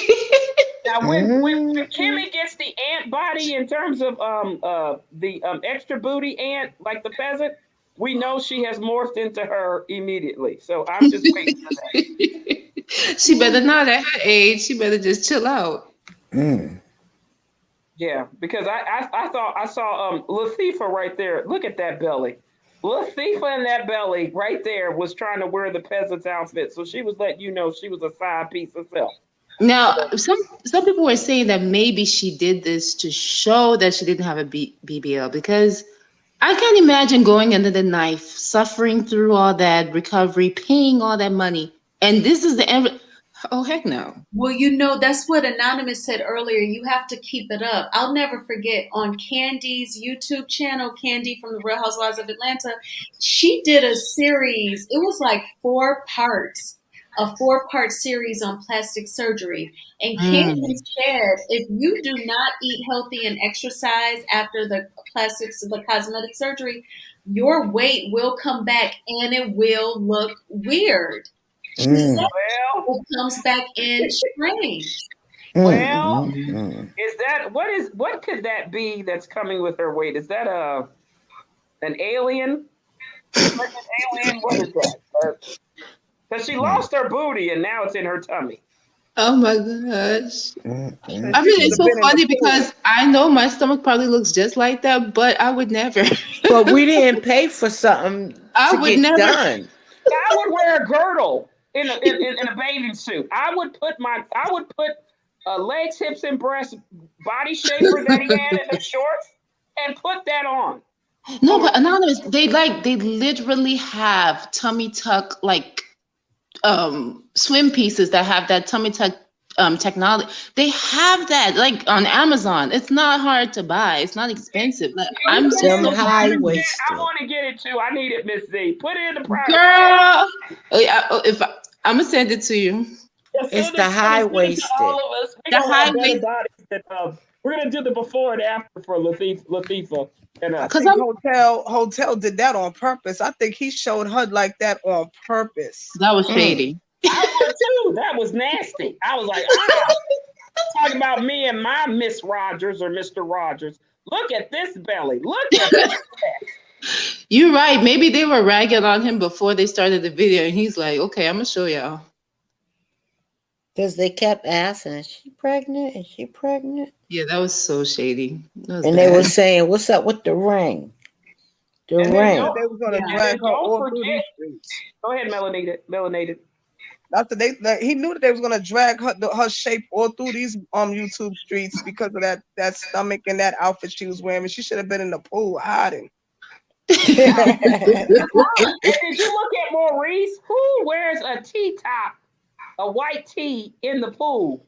You know, he hiding whatever he got to hide. Oh, Yeah, that was at least he's hiding. Keisha has no gauge. Like, she don't have no judgment. Even when she brought the puppets out at the reunion, Oh she didn't God. realize she was going to be a laughing stock. She thought she was going to be eating up Kiki and Melody, and she looked totally stupid. Same thing with this bathing suit. She doesn't gauge anything when something's going to Mm-mm. make her look dumb. I don't understand. What are her degrees in? Is it in puppets? I think it's in puppets. That's why she was so confident. And what's crazy is allegedly Tisha got a MBA. MBAs Yes. can get you paid. Like, that is, you are a financier for a corporation. You are making money. So the fact that she allegedly has an MBA, that just baffles me. Well, let's think of it this way, Show Styles and Spirits and Panel. Maybe she got the MBA like bum on couch, 406 credit score with an unaccredited school. That's why she can't get that. Right. Mm-hmm. I think she But got what- the MBA in major bold-ish artists. The major BS artist. She probably did online schooling and somebody passed the test for her. It had to be because, you know, the critical thinking skills is just it's lacking. It's lacking. But what about Marceau talking about trying to throw shade at Mel? Talk about if whenever women take garden tool pictures and gotta post this and that, da da da da, then you know they spreading it around or something like that. Yeah, But what I thought about that comment y'all? was strange. It was Yeah. disrespectful and it was a hater. That's what I was getting ready to say. Look at your wife. That was a hater statement. And also his wife does the same thing. Except for she don't look as good as Mel when Mel does it. And the funny thing is, Mel's pictures are always tasteful. She's not showing butt cheeks or anything crazy. She's She's hating. well dressed. She's covered, but she also- just looks good. That's all. Yeah. But They another thing is, she also, you know, what is she trying to advertise? She is half the time. Yeah. You know, she's not, you know, unlike Latifah trying to put the dang swimsuit on. Melody actually was in the shower putting her body gel on, and she actually had proportional boobs to tummy to waist to legs. So Yep. it was okay. That's what they look like. This right here is trying to act like I am all that, but I have a pudging, constipated stomach that I need to go get pumped. I got the pouch. I got the pouch. Oh But my has God. anybody noticed that Tisha does not have a neck? Like, she got the Benzino neck going on. Look at her. She does not have a neck. She looked just like her mama. Is Nothing but that head and what shoulders. happens? Is that what happens when you get the BBLs? You lose your neck? Ridiculous. I have no clue. I think But- this is the real angle. But you They know used to what? catch her on a different angle. Season 1 and maybe 2, when she was, I would have kept that body. She was, I mean, yes, she didn't have a lot of curves, but I would take a small frame, lean, not too much fat body over all of this. Like, she was better before, I think. I did. That's what I'm saying. Remember the first season? Yeah. She looks decent. And then legs, hips, and breasts, he can't comment at all. That's why I came up with the saying. You have boobs. You have Right. hips. You have knock knees. You wear a girdle. You should be talking about anybody. Any woman's body looks better than yours. What are you saying? Mhm. Yeah, if anyone should have surgery, it's him, right? Right, I you're think like he's a mad at Latifah because she went to the knife in Mexico before he did. That's why they're divorced. Talk about a busted can of biscuits. Oh, It God. does. It does. That's what it is. It looks like a busted can of Oh, my God. Well, if anybody hears this live, I'm sorry, Show Styles and Spirits. I don't know, but I was in such shock as I was watching Martell's live. I was like, "Is she for real?" Yeah, Yeah. it was crazy. I just could. I was in such shock, and I was like, "Well, I'm not gonna body shame her. I'm not that type, but I'm just gonna show the picture and let everybody come up to their own conclusions." I was like, "What in the world?" And what No, if she was ma'am. trying to suck it in and she couldn't? That would scare me right there. No, I don't ma'am. even Just no, know. ma'am. Why would she do that? I don't even. Right. It's No, like you ma'am. paid for that and bought it with money. Mm. Better get your money back. Well, I'm gonna tell you this. You know that the confessional that she was doing.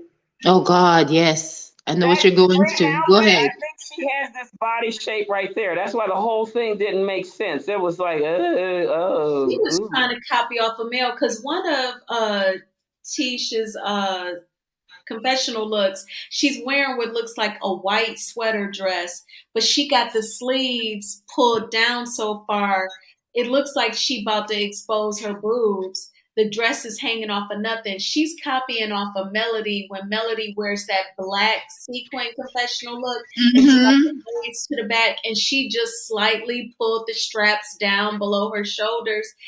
Tish is trying to copy off of that, but it looked like we about to see her areolas in any second. Like she just totally tried and it ain't Like working. I said, baby, she not exercising. See, Melody has a fitness trainer that is 75 years old, a female working it out. So Melody's like, I got to get this body because this woman's 75 and kicking my butt. But Yeah. Tifa needs that. She needs somebody to go like, 80 years old woman. This ain't it right here. This is not it, baby. I mean, Mm-mm. and even if she just even if she keeps this body type, again, there's a way to dress. You can yeah, you can be any size and flatter yourself. This isn't it. This isn't Yeah, it. I you just wear a agree. shawl. You wear something to cover. Like Nail, she had something appropriate for her age and at the pool. That's what you wear. I didn't get it. And to think like you're around other people's husbands and you're wearing this net. Like, let's say her stomach was flat, right? Still, isn't it still kind of crazy? It's like, Yeah, but she was bopping around hotel knowing what he had already said to her about her mhm. body. For you to continuously flop around him and then you jumped up and cocked your legs open to jump around your husband, you old nasty wench. Yeah, it was a little bit too That's a much. good point, LaDon. She do know he's been checking her out. He Yeah. knows, she knows, a woman knows. Come on, we ain't stupid. Who's checking her out? The With hoe, I Martell, mean the garden tool. when he Hotel? was when remember in that episode when she was showing them the venue, Marceau noticed Martell was staring at her body. Oh, and he also said, I think he even told Tish, like, you looking Did. nice or something. And that was Mhm. it was very inappropriate. She's a married woman. And he doesn't care. And Marceau was like joking about it, but I was thinking you need to kind of check him. You don't Yeah, joke but if like you that about notice, some woman's married woman. That's just not cool, not young, not old. You don't do that. true. Disrespectful. Yeah. But Hotel, after he did that, I think he made his lover legs, hips, and breasts jealous because he touched him on the side, going, I'm talking about you, boo. Boo, boo, boo. Okay. He Okay, did. boo. It's all right. We'll talk afterwards. Boom, boom, room, allegedly. Because he had his lipstick on. You got that picture of him with the pancake 57 and the lipstick Wait. Who had on lipstick? Which man? Hotel at that event. Remember when his cheeks were all puffy and his eyes looked closed in? Now that I got the puppy picture. Let me find it. Yeah, we ragging today. So Mama Vanessa, we got your back. We're gonna get you back on the show. Oh yeah, that was the day that his face was looking kind of strange. And he had to touch legs, sister breast and saying, I'm just teasing. I ain't interested in her. It's you, boo, I want. Yes, baby. He sure did tap him in the stomach. I was like, oh, Sure okay. did. You been exercising. Marcel was like, stop it. I like it. Yeah, baby. Give me a break. Oh my God. I have one more thing to add to this. So when I was watching BT during that time when she was looking at all the Maurice arrests and everything, she said she was looking in the different states to find like Detroit, Baltimore, Maryland, and everything to see if there was any marriage licenses for either Maurice and Kimmy or Tisha and Marcel. And she said there was no marriage, no record of them being married at all. What? Have y'all heard of them or with like, you know, was it ever confirmed that either one of those marriages was even legit? No, but I The two snots allegedly do not have any publicly recorded valid marriage licenses at all. The only thing that's that Latifah and Legs, Hips, and Breasts has is Latifah had a name change from her maiden name, to Scott the Snalts in the court thing. But both of them do not have a publicly recorded marriage license. So is this a storyline? Allegedly, in my opinion. I think some content creators said something about Maurice producing a record showing that he divorced Kiowa in 2016, but I didn't look to see whether it was a document or they were just making reference to a document. You know what I He mean? can do the divorce. It's just for him to be married to Kimmy, as well as Legs, Hips, and Breasts to be married to Latifah. They have to have a valid marriage license that's publicly recorded in a county where they live. If they don't, it's not valid. that's why he didn't want to remarry her marry her in Vegas. Yeah, because they're trying to say I think the Snots 1.0 are trying to say they have a common law, but in Alabama, they abolished common law marriages. So you have to actually have a document. And a lot of that is to protect the public. You don't want to do bigamy. That's what's the big thing with Kiowa. You understand, when it came to Kimmy. Right. You also want to make sure you're marrying somebody that's of valid age. You typically don't do children, or unless they have the consent of the parents at a certain age. And there's just to make sure it's valid, you don't have other issues. So there's a reason why, at least in our 50 states and one District of Columbia, it has to be there. You see the thing where he was upset Melody wasn't there? Look at this picture. He looks, oh my God, what was going on? I think they had a fight with the peasant. He looks so strange. That demon. I don't know. It's something that's not right. I don't know. This is weird. Aging. He doesn't have any hair on his chin. You can tell he's not eating. I think he did Botox. Yeah, he did. That's what they were saying. He did the Cougar Peach Cobbler 2-for-1 thing. They got a coupon. Yeah, they got a coupon. They went to the same stylist. It didn't work. Did this work on me? No, it didn't. Okay. To me, this looks like facelift, swollen, procedure done. And it hasn't settled yet. Yeah. He could be paying his mama's house instead of going to get Botox. Girl. Check. His other half already took care of that, right? That's true. Carlos Queen. His other half. Everybody's like, he gonna propose. I think he's proposing to Carlos at the end of the season. He might as well. I think Carlos is the only person that's gonna take care of him, allegedly, in my opinion. And protect him, like he said he wanted a protector and a provider, right? Yeah, because he gonna run him going, get me out of jail and prison for this revenge. Carlos, make it a storyline, please, please, please.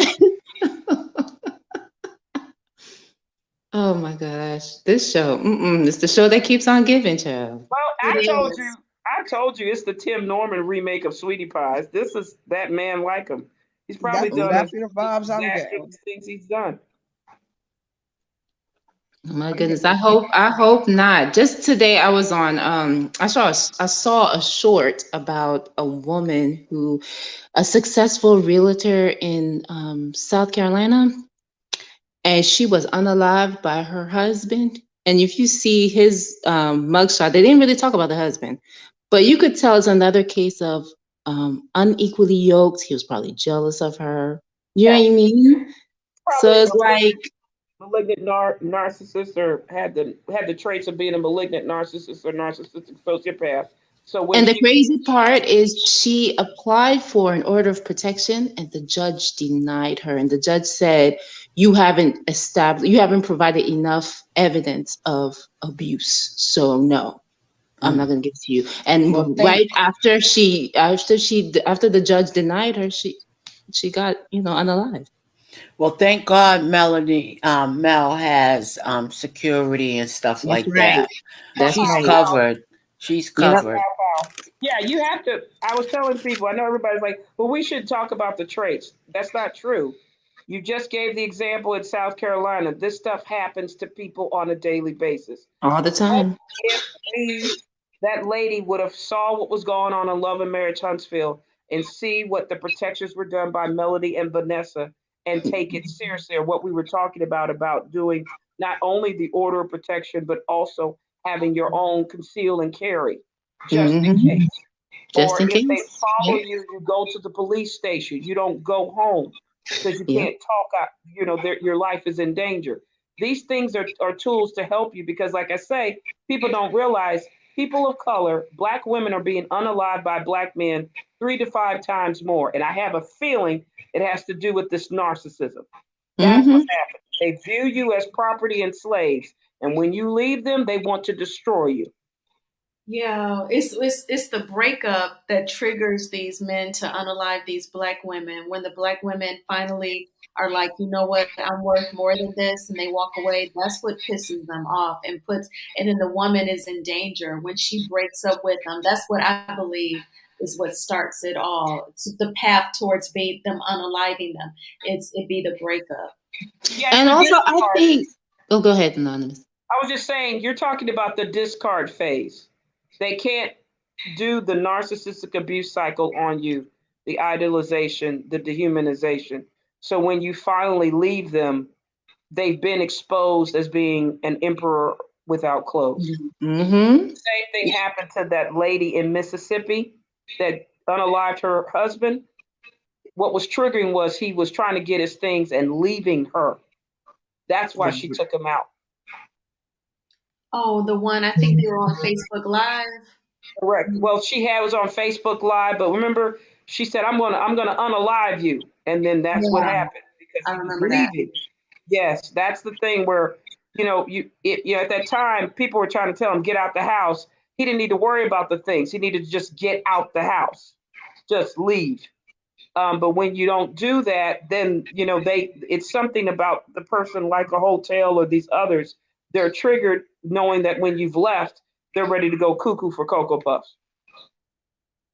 Yeah, and I think this also goes back to, I think, Anonymous, you had a conversation, I think Virgo Energy was there as well, but that whole pedigree check, the root of a lot of these is that these couples are unequally yoked from the start. Like Melody, I think she probably saw Martel, and her empathetic side was like, I could take him and make him into a better person. Like, that's the first mistake. No. Yeah, it was that, Don't but do I it. think also what they do to lure you in, the narcissist, malignant narcissist, or narcissistic sociopath, is they reveal their most intimate issues. I think he Right. probably revealed that he is bipolar and what happened with his familyhood. So you feel kind of sympathy for them. Mm-hmm. It's the sympathy. But then what happens is they show you that they're Prince Charming or Princess Charming. You don't get the discard phase at the end. They're luring you as a manipulation to get you to kind of think that you won't leave. And they were young too then. Correct. But Mm-hmm. also, I still believe this hotel now was not like that when he met her because he was on probation for that felony charge. He had to be on the straight and narrow, y'all. Mm-hmm. When he got the pardon to release it, he got his ego stroked like, oh, I'm invincible. And that's when all hell broke loose, in my opinion. Yep. And Melanie, like a good woman that was building her life, said, you're in college, you're trying to build yours too to start over. Let's do this. Yeah, but I'll just tell you this, But like, people grow up. Wait, I'm sorry, no, but people I grow up, understand. and she did. Mm-hmm. Yeah, She sure but did. in college, you're usually what we do in the Black community is we know most of us, like Hotel, he's probably the first to graduate from college in his family. Right. Yep. He was the first. And like I said, I mean, he was probably charming, but his end goal, in my opinion, was to make Melody like the peasant, to have her be his slave and object only. And he When was Mel, mad. but Mel was thinking on the opposite. She wanted to be like Michelle and Obama. They met in college and built together. You know what I mean? That's Correct. how Mel wanted it. But he was Yeah. like Anonymous said, he was the opposite. Yeah, she just didn't know. Because, I mean, trust me, at the beginning, look, they had a successful business. People don't understand. They were the it couple in Huntsville. Yep. That's So right. for some part, he was doing it. But what happened was, I think and I do believe, and I've said this, I think when she passed that builder's license exam and he couldn't, he realized his misogyny came up where he's like, this woman beats me in everything, including building, which I Mhm. think is only for men. He started And resenting her. out. Yes. Yep, started resenting her. Y'all are right. Mm, mm, So, mm. y'all, I'm about to wrap this up to chill. This was awesome, though. I love the conversation the past few hours. I hope everyone has been enjoying it. I want y'all to go and give y'all closing remarks, and then we will have a good night. Whoever wants to go first. Well, I can go first. It's going to be quick. I just agree with everything. The conversation was good. Thank you for having me. This is some bull crapola, but as long as we stay, well, we're critical thinkers. We're going to stay focused, but we need to continue to have these conversations and continuing to educate people and also learning for ourselves. You know what I mean? I believe you reap what you sow. That when they fall, they gonna fall hard, and the one that's gonna feel it the most is Carlos King, because he got more to lose than all of them. You understand? So he's gonna feel it more because you can't go from living like that to just your whole world snatched from up under you because of some stuff that you could have prevented. And have to go back down to average. Because his ego's too big, so he might need to be on or I watch. you know, Mm-hmm. Mm-hmm. but he definitely is gonna have to reap what he sowed because he also let this get out of hand. He allowed it to get seen. He allowed it to go on, and they're all gonna reap what they sow. That's it. Thank you, LaDon. I appreciate your input tonight. You did awesome. Whoever wants to go next. Well, I'll go next. Show Style and Spirits. It's always a pleasure. The Don, Miss C, and Melanated Energy. It's been fun. Hopefully, everybody got laughs. I just want to say this. I had a chance to hear a person inform me that they were in a relationship with a person who exhibited the traits of being a narcissistic sociopath, and they were having trouble. But a person who was like a psychologist or a psychotherapist, when they found out that they were the narcopath, they told them they need to leave the relationship immediately because they're dangerous. Um, I think when we looked at these three people, we talk about Hotel and we talk about Destiny and Carlos, they have the 10 common signs of it. Melody's going to do what she can to protect herself from these folks, but anybody who's being in relationship with these people, I think you need to leave. You need to set boundaries and start getting out of the relationship with them because they're dangerous. They literally, it could be a life or death situation with them. It literally could. So that's why we talk about it. I know people are like, well, I don't want to hear about it all the time. Well, maybe you don't have that relationship, but if we could save another life where they are in it, that's why I want to keep talking about it. Because some of these people, we can get the statistic down that people don't have to be unalive 3 to 5 times if they know who their enemy really is. Yes, absolutely. I see in the chat, like Lamenta said, there are so many unequally yoked marriages with Black men and Black women. The men are using most of us. And I Mhm. agree, and I feel like it's important that we have these talks. I want women to know it's okay to be single. It's not okay to put up with disrespect and abuse. And we should be able to highlight these things. And like somebody like Lamenta, she should not be attacked for calling that out. I feel like that's a truth. I totally agree with that. And I feel Yes. like we need to know these traits because dating out here, that's what makes it so dangerous and tricky. You don't Yes. put a name on this behavior if you ain't never heard of it. Or you don't Mhm. understand what love bombing is. It's not really love. So Yeah, you gotta be careful about the absolutes. If they say Mhm. you're my prince and you're my princess in shining armor, you're the best Mhm. thing. Usually when they do that, you can't have absolutes. That's why I say people got to be very careful, because it is a life or death situation. There's a lot of people who lost family members because they didn't see the signs or they just ignored them. yeah. Yeah. And I My mean, let's aunt. be real. We've only heard the term narcissist in recent years. Go ahead, LaDon. You were going to talk about your aunt.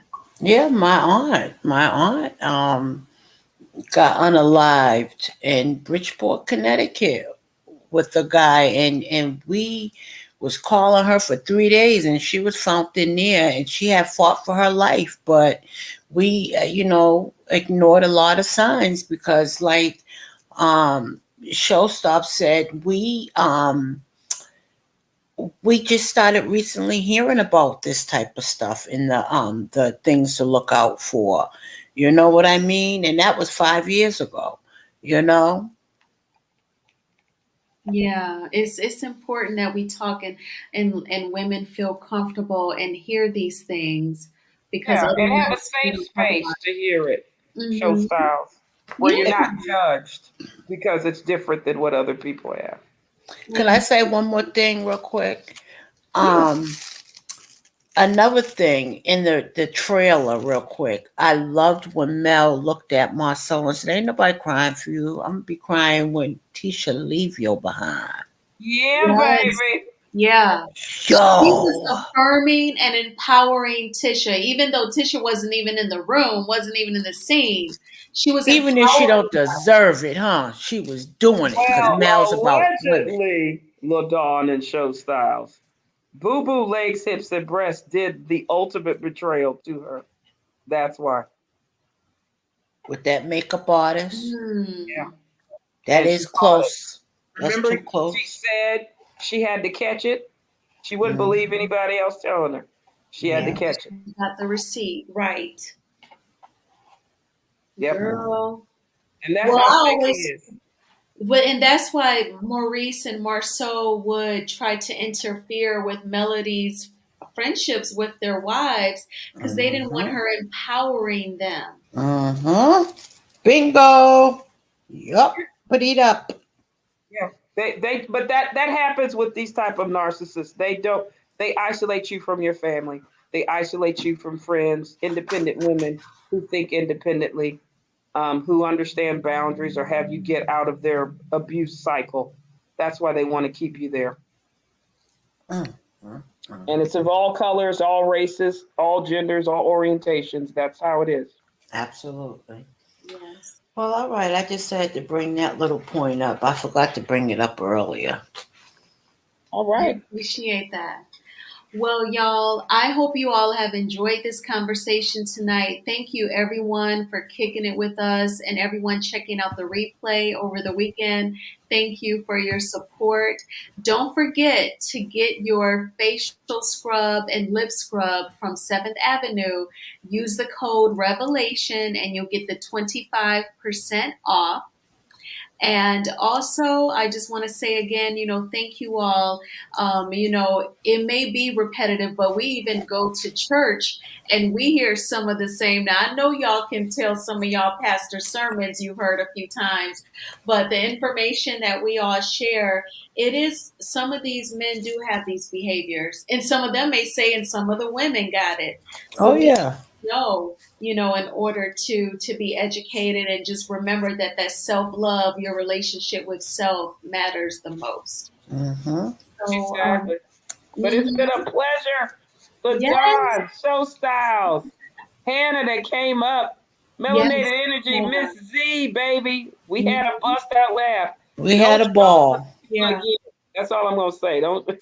Always a pleasure. Always a pleasure, Anonymous. I All know. right. Good night.